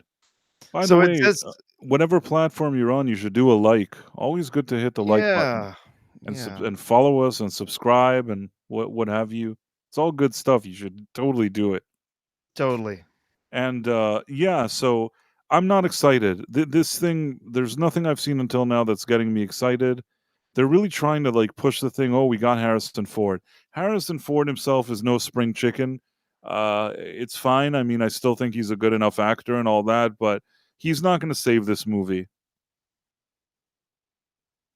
Not at all. Obviously, coming into the role after we lost the previous actor, kind of awkward. But again, I think Harrison Ford's just up for any paycheck that that's available. So yeah, at this point, if you got a checkbook, Harrison Ford will do the job. I think he's just happy at this point if somebody also hires him and he gets paid. It's fine. I'm not personally angry at him. You know, when you get, at that age, you want to work, you want to do stuff. Have nothing against him, but at the same time, man, this movie looks crappy. Yeah, it seems like the whole movie is going to be about adamantium and who's going to get to control it, and international treaties to try and see who gets the adamantium and when they get it and whatever, completely ignoring the fact that in the comic book universe, not only was this an extremely limited resource, but the technology to actually like manipulate and use it was extremely rare. There were only a few people that really knew how to like actually work it. So it wasn't like every country should get their share of adamantium because they need to be able to use it for whatever. It's like nobody knew how to actually like manipulate it necessarily. They had the technology to do it, but it's just so silly. The whole movie just looks just so dull. I don't know what about it is supposed to be entertaining. Obviously, I haven't seen it. I haven't seen the actual movie. I may actually go to see it at the theater. I have a discount ticket I can use. I'm not sure what else I would use it on. So what for Captain America? I might. Well, I have a discount ticket, like a discounted ticket at the theater. I have I pay one fee a month and I have as many tickets as you want. So I'm definitely going to go see this and review it. I am curious to see what they've done. Also, I mean, if I go and it's great, I'll tell you, hey, I think it's great. But everything I've seen until now is not giving me that feeling. And this even isn't just a trailer, which looks bad. There's scenes from this movie, and it still looks like annoying. I'm really not sold on it. These clips are supposed to sell me on it. I'm really not sold. Yeah. Six thinks this is just going to be amazing. Oh, Yeah. I'm sure she does. Yep. It's going to be one of the best things that happens all year round. Kind of like Madam Web was one of the most entertaining films of 2024, right? I mean, I assume it's not going to be as bad as Madam Web. It's difficult to like be as bad as Madam Web. That's going to take some effort to be that bad. I think it's probably going to be better than the Eternals, but that's it. Like there aren't many movies that I think it's going to be better than, but I assume it's going to be better than like the Eternals and maybe better than the Marvels. Yeah. Well, you kind of said it earlier when we were talking about Fantastic Four, and then there's this and there's Thunderbolts. We've got other crap like Ironheart coming later this year. Like I'm just not willing to give the benefit of the doubt to any of this stuff. Marvel has completely burned all of the goodwill that it had left. It's all gone. After the last couple of years, after this whole last section of films that they've made, it's just bad. And there's nothing that is going to convince me to be excited about these movies before I go into the theater. Now, if I sit down and I watch the movie and I enjoy it, it's fun. It's got fun dialogue. And the special effects are good. If it's everything that Quantumania was not, and I can enjoy it, then great. I would love for that to happen. I would love for them to be, back on the horse, get back in the race and actually start making fun, enjoyable comic book movies again. But I do not have that confidence that they can do it. The goodwill is gone. They're going to have to prove to me that they can make good films again before I'm going to say, "Oh, I'm there on day one for everything Marvel. I'm ready to see it." It's just just all the goodwill's gone. They're going to I have understand. to make a good film.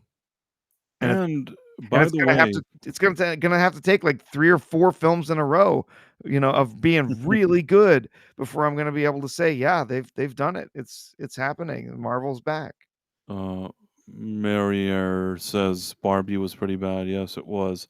By the way, Professor, since we already wrote it here, Assassin's Creed Shadow has some kind of art book. Did you see something like that? Yes. I've been seeing that going around. That was really strange. I thought maybe you could shed some light on it. Okay, so they have this art book that will be published. This is actually pretty common now with big AAA titles. Feel free to share, by the way, if you have something. Yeah, I'll have something to share in a moment. They've got some pretty with a lot of the AAA titles. They'll have an art book that'll come out either as some sort of bonus that you can get with a pre-order, or something separate that you can buy, sort of highlighting a lot of the art and the creativity that's gone into creating the game and the characters and the style of the game and the backgrounds. So these art books have been out for a while. I actually have a few of them. I've got maybe one for a video game. I've got a few other art books for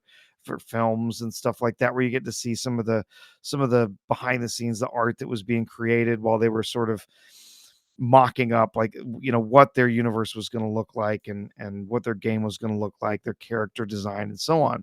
So there is an art book that's going to be coming out with Assassin's Creed Shadows. And over the weekend, or maybe it was late last week, the art book got leaked on a Japanese fan site. Apparently it was a hentai site. I'm not sure if you know what that is, Price, but I think that's like naughty stuff. Not naughty Japanese animation. Yeah. Yes, I know what that is. So Okay. yeah, so it got it somehow got leaked on this hentai site, and so there was a PDF, basically like a PDF, the whole book, and so a bunch of people got a chance to look at it, and there's been a few different things that that have come out for this. I'll share. Here's one of them that's come out. This is a big spread of some art from that book. I'm gonna scoot it up over our portraits here. A big spread of sort of seeing the background and the characters and sort of this whole scene. And a lot of people have been diving in and looking at this and found that essentially what happened here is that this is not original art, not even close. They have gone into this art and Is they've it been like going AI? out What is there. it? No, what they've done is they've gone and Googled a bunch of photos and then just used those photos in their art. See, there's characters that are just inserted directly from photos. Some of these here, some of it is just really blatant. Others are a little more stylized, but still clearly designed on the just photos that their studio artists just went out and found on Google image search, just slapped in here. Some of them like Don't this, they like have copyright issues? wholesale. They can just Google something and use it? They absolutely have copyright issues. If some of these photos that they used in this art and ripped off so blatantly, I mean, seriously, look at this. I mean, you can even see the drawings and the stuff that's written on here.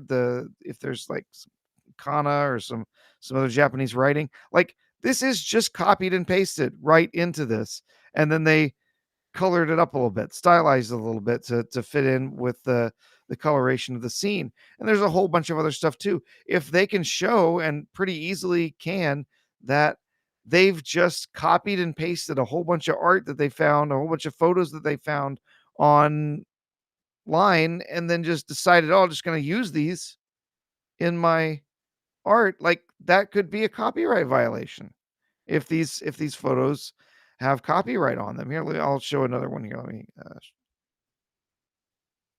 find another one here. Where'd it go? Yeah, this is another one that's even more just blatant. This is also from that art book. This is another a photo here. So you can see this is the art from the art book here, and it's showing, oh, look, they're walking through this ruined town.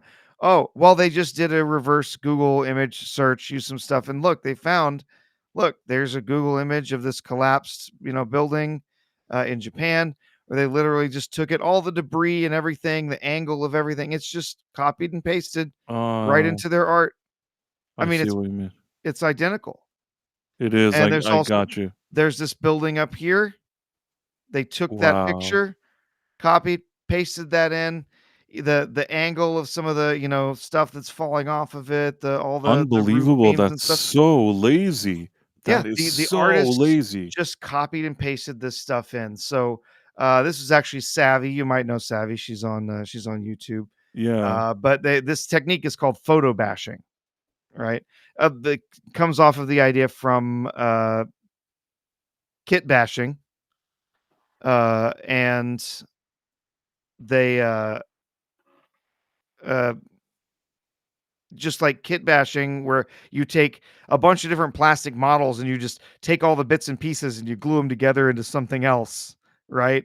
And so you make this model of a spaceship that you're going to use on your TV show, and it's just made out of a bunch of different plastic models you bought at the store, and sort of just stuck parts together in a way they weren't meant to be stuck together to make your new spaceship or whatever. It's photo bashing. You just find a whole bunch of photos, you just find them online, and then you make your art out of that. And so it's not, in no way is it original.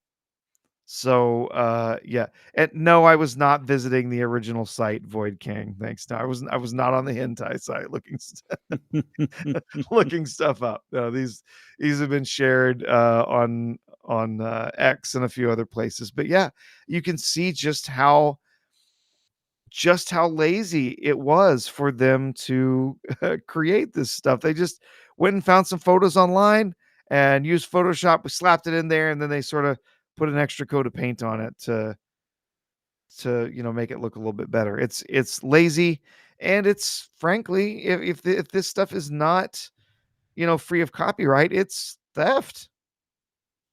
And so yeah, great job on your art book, guys.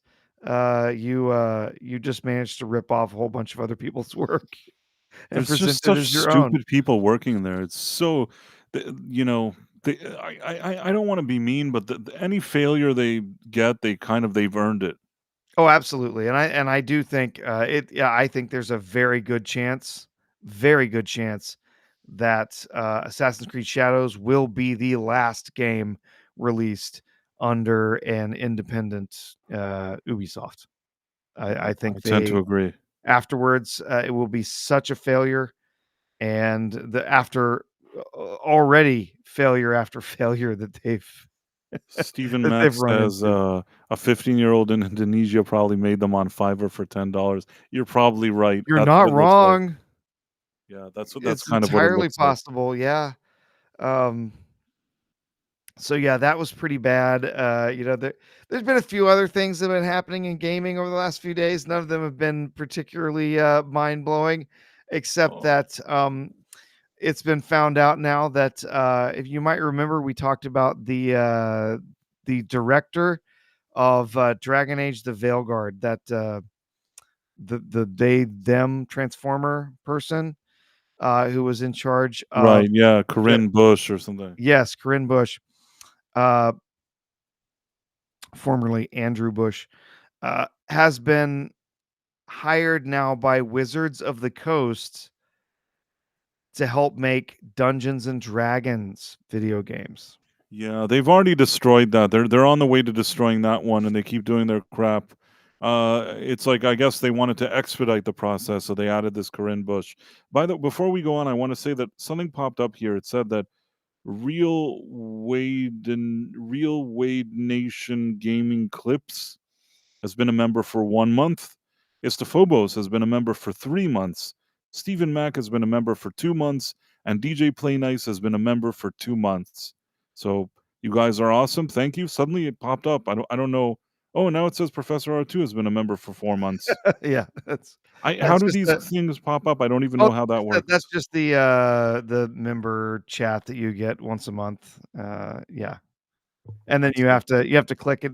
Basically, you get a free super chat, but with this lowest Yeah, level, I you don't get understand. But in any extra case, I want to but say to those people, yeah. Real Wade Nation Gaming Clips, Istophobos, Stephen Mack, DJ Play Nice, and you, Professor R2. Thank you very much. Thank you for being members. I really, really appreciate it. And I'm very grateful. Yeah. Thank Absolutely. Yeah, so we got to see as BioWare is rapidly collapsing, and most of the people who were working on the Veilguard got canned or were forced to depart. Yes, that Corinne Bush, person who helped turn Dragon Age Veilguard into a massive failure and may have spelled the end of BioWare, is now working for Wizards of the Coast, making Dungeons and Dragons video games. And we've also found that, or it's been discovered that several writers who were previously working on Dragon Age: The Veilguard are now over at Sucker Punch working on Ghost of Yotai.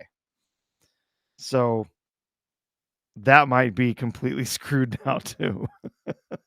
And we know that we already know that Sucker Punch had some ties to several of these groups, like the Sweet Baby Inc. Type groups. Yeah, Ghost of Yotai might already be in the bin at this point, but I guess Oh, wait, it says Eraserhead has been a member for 1 month. Yes. Thank you, Eraserhead. It's Yeah. very nice of you. Six asked, how long have I been a member? I don't know. I have no idea. I don't know how to find that information out, but I assume that probably for a while, I guess. But yeah, it sounds it sounds like there's a lot of stupid things happening in gaming and lessons aren't being learned there. Oh yeah, no, there's a lot of these people that are just they're not responding to the vibe shift, as many people have called it. Some of the changes that have been kind of sweeping through not only the U.S. at large, but to some level through culture and through Hollywood. They're not picking up what we're laying down. They're insistent on making sure that they go down with the ship, and they're and apparently they take as many people with them as possible. Well, the thing is that I've told you this a number of times, and I never ended up making a video about it because I kind of am hesitant. It turns out that when you go to Comic-Con and you go to some of these panels, technically they tell you you're not allowed to film. That puts me in a sort of problematic situation because I don't, some of these people can be trigger happy when it comes to like what happened with Smash JT and his, you know what I mean? I don't want any problems like that I'll suddenly start showing stuff that people said in this conference that I was at. But I went to that kind of LGBT gaming panel, and there was like a few developers there and this other lady that I think she was some kind of mod in one of those Discord things, and she also I think had some kind of distant connection to Sweet Baby Inc. And man, I sat there and looked at the most delusional people. They just looked like a bunch of delusional, out of touch weirdos. Sorry, but that's how I felt when I saw them. um, Again, in order to protect myself, I'm not sharing clips from that. But everything that we kind of sit around and kind of chuckle at here when it comes to being out of touch, they do not understand the vibe shift. And what they were trying to say to each other, first of all, there was one lady, the one that was the Sweet Baby Inc. adjacent or whatever she is. She was basically saying that when she's in a company, like it's very important to make sure that over 50% of the people are not white and that they're not men, and then all this other stuff, and everybody's like clapping for her. I mean, I can say what I heard, so that's not considered bad. In addition, there was some situation where people are like, "Oh, it's so tough. Like now with gaming, so many people are losing their jobs. I don't know why." And like at this point, towards the end, I raised my hand and I wanted to say, "You don't know why because you're an idiot. That's why they're losing their jobs." But they wouldn't let me speak. Like I don't know. I have my thoughts as to why they didn't let me speak, but that's doesn't matter now. Uh, I looked like Darkman, but in any case, what I'm trying to say that every single one of these people, maybe at some point, just to you, Professor, I'll show you what happened in this panel, and at least you'll understand how crazy it was. But the only thing that was really interesting about it was that I saw the delusion myself, and if something doesn't change, if these guys, if the kind of people that I saw in the panel, those are like the kind of voices that are pushing for these things in gaming, it's not going to end great for them. I think. Yeah, yeah, it's delusional is That's all I could say was yeah, delusional, and they it's the wouldn't let right me way to speak. put it. I think you're right. It's what's really funny. I'm trying to look something up because what you're making me think of is, did you see? Okay, this just popped back up in my head. Did you see any of the stuff that happened the end of last week with the DNC when they were trying to elect a new some new chair, vice chair, and chair for the DNC? Did you see any of this? I didn't see the process. I saw that I think there was an announcement. Maybe they chose somebody. I didn't really know. I missed it. Why? What was going on? Okay, so they did choose somebody. They chose oh, I cannot remember his name right now. But David Hogg. Is a guy like anti-gun guy. He's like a 20 something. He's a joke. It's hilarious. Oh, here you go. I'll show you I'll show you this here. There Babylon B says, to announce they've given up completely, the DNC selects David Hogg as their vice chair. And that's him giving his not mustache man salute because he's got his fingers close. He looks like such so that's a. the power salute he's giving. I don't want to say, well, this guy doesn't look like a serious dude. I don't know. No, he's a douchebag. So no, this whole selection process. So this is great. This is the guy making the announcements about how they're going to have a gender balanced group. How they're going to manage a gender balanced group when they don't recognize just two genders. So how do they have a gender balanced group? So this is his fumbling through how we're going to make this happen. Rules specify that when we have a gender non-binary candidate or officer, the non-binary individual is counted as neither male nor female, and the remaining 6 offices must be gender balanced. With the results of the previous 4 elections, our elected officers are currently 2 male and 2 female. In order to be gender balanced, we must elect 1 male, 1 female, and 1 person of any gender. So again, this is what we have to do for this vice chair race. We have to elect 1 male, 1 female, and 1 person of any gender. To ensure our process accounts for male, female, and non-binary candidates, we conferred with our RBC co-chair, our LGBT caucus co-chair, and others to ensure that the process is inclusive and meets the gender balance requirements in our rules. To do this, our process will be slightly different than the one outlined to you earlier this week, but I hope you will see that in practice it is simple and transparent. The order of balloting is designed to ensure equal access to the ballot, regardless of gender identity. As we must elect a candidate of any gender as well as 1 male and 1 female vice chair, we will first ask members to elect a candidate of any gender on the first ballot. Any candidate, male, female, and non-binary, can be elected on that ballot. Okay. It just keeps going like this. It's just so weird. Why don't you just elect some people? Nope. We got to have this obscure, weird, freaky process to make sure that we're getting this perfectly gender balanced thing. And even the guy reading it is a little bit confused. He doesn't know what he's stumbling through this thing. It's just so embarrassing. I just think it's so stupid. Yeah. And then, but what happens if that extra candidate of any gender is male or female? Well, then it's not gender balanced anymore, is it? Because there's going to be 1 more of any given gender. It's so ridiculous. And then also some of the people that you had that were stepping up there. You had this guy from my name is Troy Blackwell. I know that I'm a new face to many of you, but I'm a proud Afro-Latino from the South Bronx, New York. I got into this work because at the age of 18, unfortunately, I was the victim of a hate crime. Today, I stand before you as one of the first non-binary candidates to run in the DNC's 177-year history. He got no votes.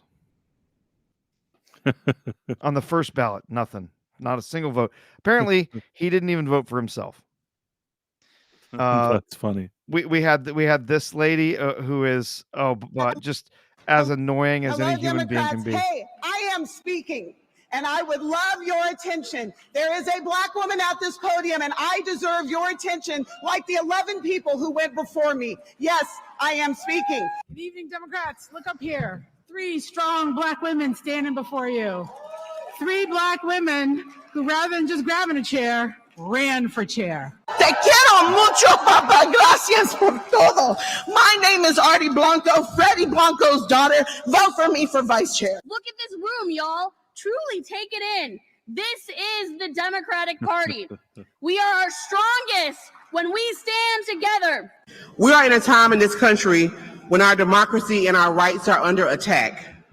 We're at a time where Black and brown people, women, and other minorities are being blamed for everything that's wrong with this country.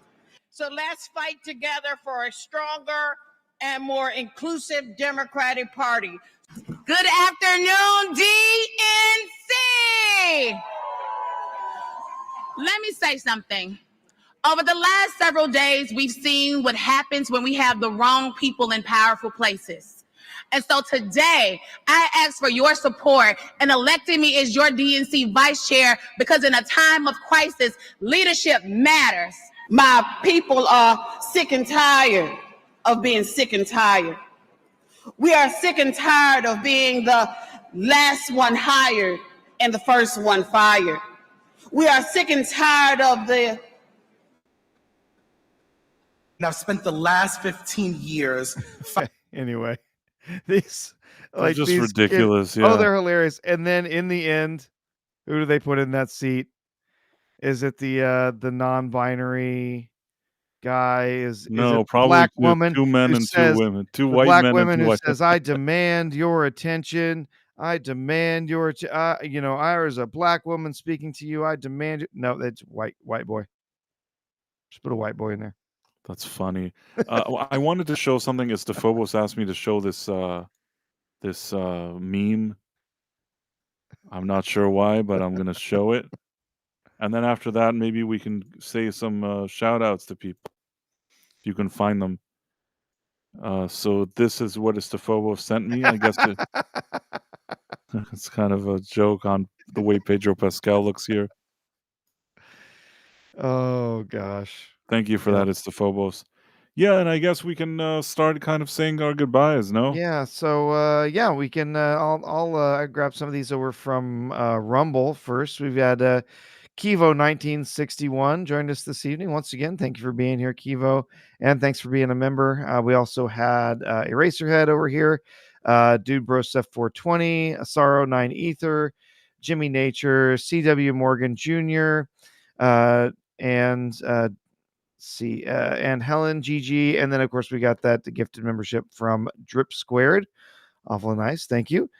Turf Jockey and Mariere and Polyish over there on Rumble. So let's see, who else did we have over here on YouTube? So Istafobos, the Razorhead, also joining us on YouTube.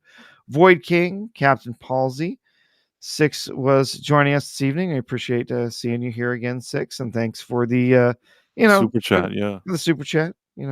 Let's see, Mars Monkey Max, Breeze Feats, Stephen Mack, Void King. Think maybe I said that, but yeah, Void King. Thanks for being here. Caleb Levine.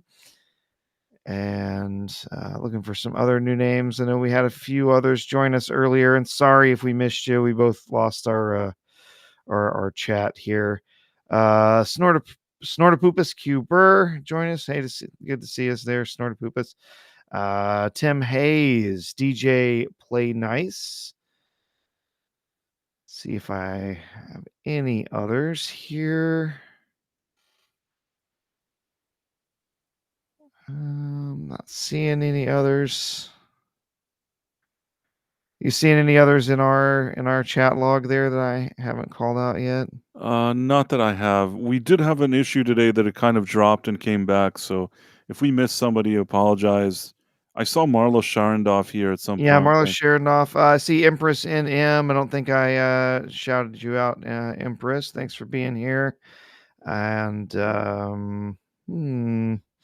no, I think I got everybody that I can find in my logs here, but there's one thing I wanted to do before we go.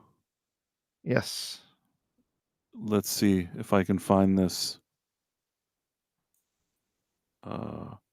So we have that thing, the original Night Owl. Oh yes. Let's see. I'm picking up a few more names here. Looking back at the logs, so I have No Dick was here. Indie fan. I have Nordic. I have Nordic. Let's see if I can find any others.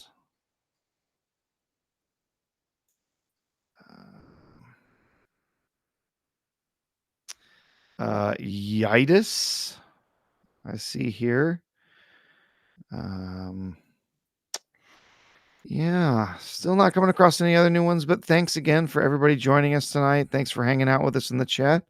And of course, if you if you were just hanging out with us or watching after the fact, we still appreciate you. And if you don't mind giving us thumbs up, give us a like there, and leave a comment after the stream. We'd appreciate it. If you're over on Rumble, kind of our home for the show here, over on Rumble, and you're watching, we appreciate you being here. Appreciate you watching, and if you can give us a thumbs up over there and follow the stream, again, we appreciate it. If you're watching and you don't have an account, Rumble is a great platform. And we really would encourage you to sign up for an account so that you can follow streams. You can, leave likes, leave comments, and then, if you follow the stream, you'll get notifications anytime we're going live. So, yeah. And you should like the stream now. Yes, please. And subscribe whatever you're at. You should do that. Follow, and also you should check out Professor R2. He's on X. He's on Rumble. He's on YouTube. You should subscribe wherever you're on. Professor R2 is awesome. And then let's just see this little clip here. I haven't watched this in a very long time, maybe since this happened. I wonder, this is kind of a mystery to me. What I'm about to play is, since it's the 100th episode, we're going to, before we go, play a little clip from how the original first episode of Night Owl started, which is just me talking to myself. So let's check it out.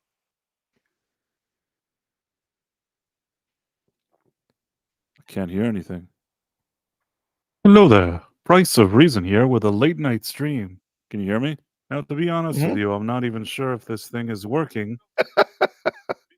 On brand. Oh. Oh, I did an echo. It does work. It's probably so late night that I wonder if anybody is even up. But the truth is, I just figured I'd try this out.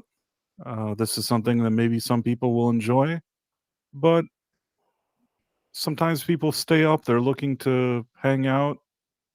I have a beer with me, and I think that I'm just going to go over some of today's news. Recently, some people told me that I have this very kind of late night voice.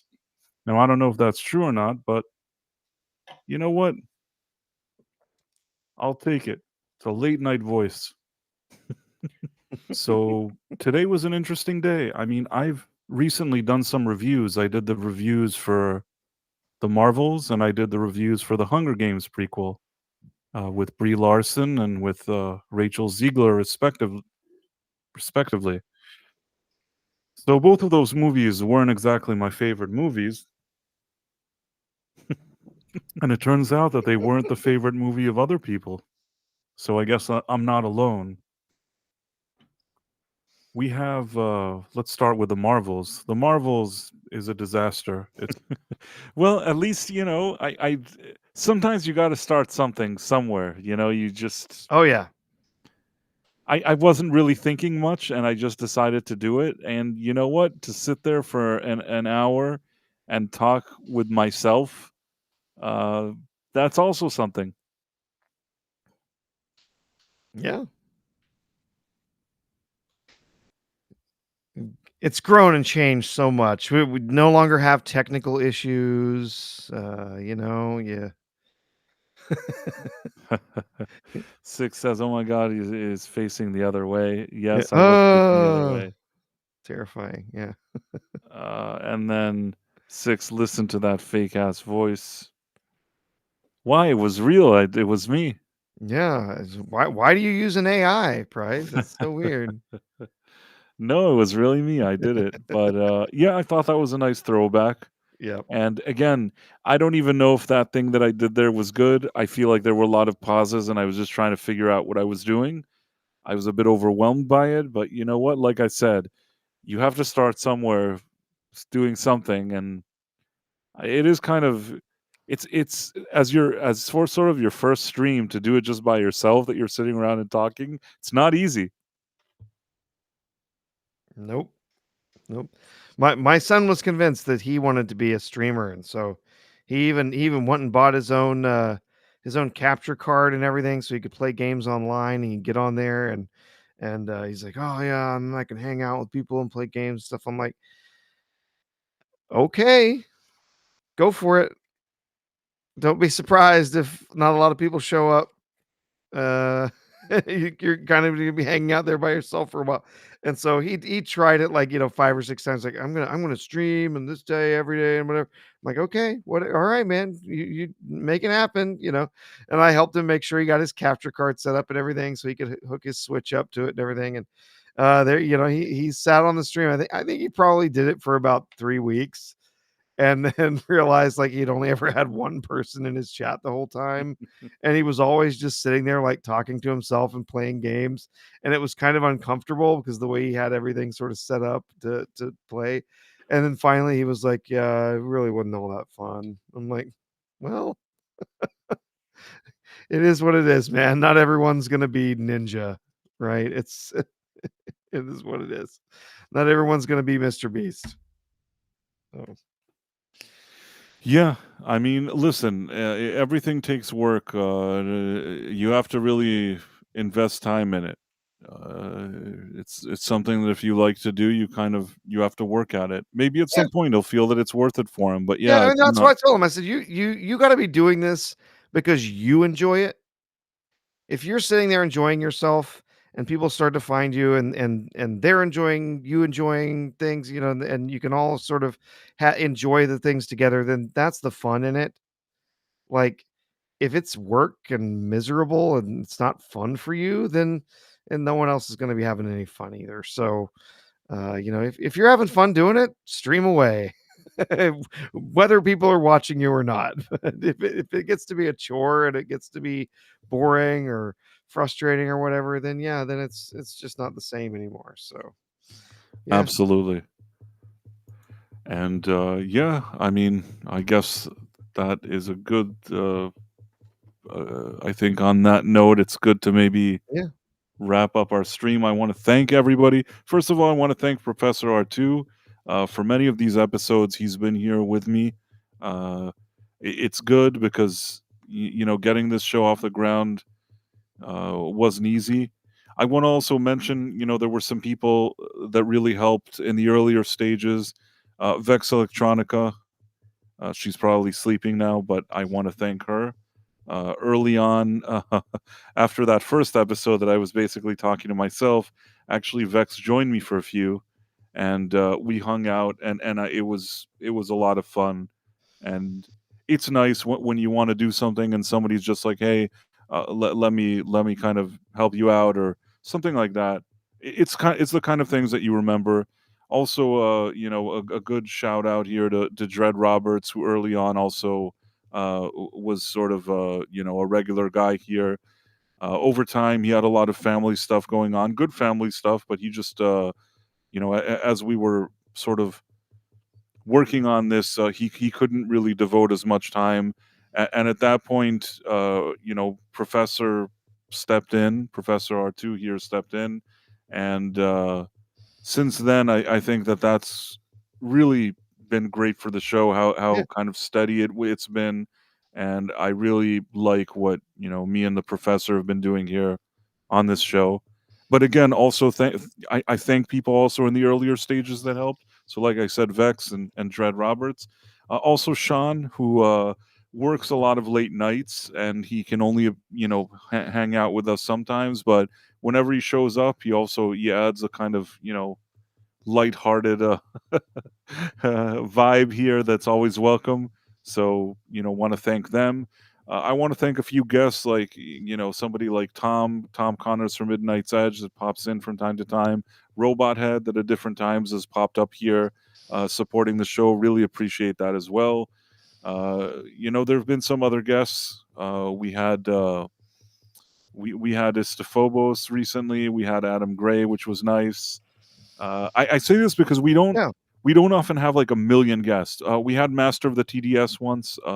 Nice to shout out to him. Yeah, And Scribe Light was Scribe Light, yeah. absolutely. Scribe Light is a friend of mine. He's really cool, so I appreciate that as well. And We had Nick. Backyard TARDIS and Backyard TARDIS yeah. we had Nick, 32 flavors of Nick Weiser, and we even had a guy called Andrei Shevchenko, I think his name was.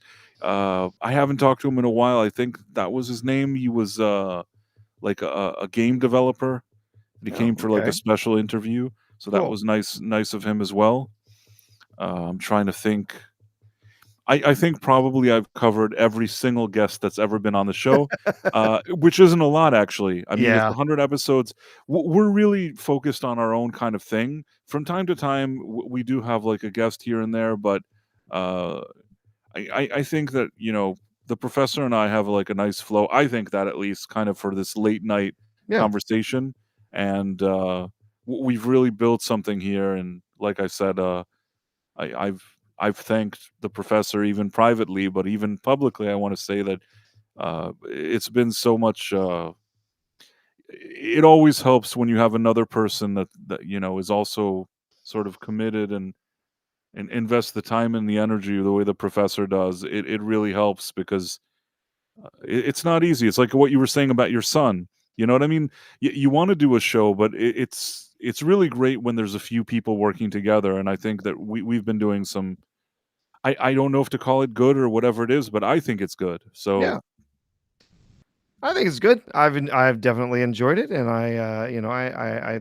thank you, Price. I appreciate being invited on to take up a role here and make it a regular thing. And I really enjoy it. Enjoy just getting to sit and talk with you about all just the wild things that have been happening in the world and with politics and with culture and all the stuff that's been happening with film and television and video games and technology, just all these things that are happening in the world, and just get a chance to just kind of sit down and have a good laugh or really dig into an issue or whatever. And yeah, it's a good time, and I like being here every week. So yeah, I think we got a good thing going, and we're gonna keep rolling with it. absolutely. And I think also, just to sum everything up, I think that between the two of us, we have like knowledge that expands over a lot of topics. Like each of us is good at different things. There's some stuff that we overlap and some stuff that we each kind of bring to the table. And I feel like in our conversations, if you throw a topic out there, there's a good chance that at least one of us will have something to say about it. Usually it's both of us, but like even one of us may have a few words to say about it. So Well, I'm a yeah. know-it-all, so I always have things to say about everything. Well, you probably know more than me, but I sort of wing it. No. From time to time. I have something to say as well. So No. thank you, Professor, and thank you to everybody in the chat. And on that kind of very sentimental and positive note, I want to wish you all a great night. And we will be here again on Thursday at 11:45 p.m. Eastern, as we are every Tuesday and Thursday. And again, wherever you're on Rumble, you're on other platforms, make sure to like, make sure to follow, make sure to subscribe, and we'll see you all here soon. Take care, everyone. Bye.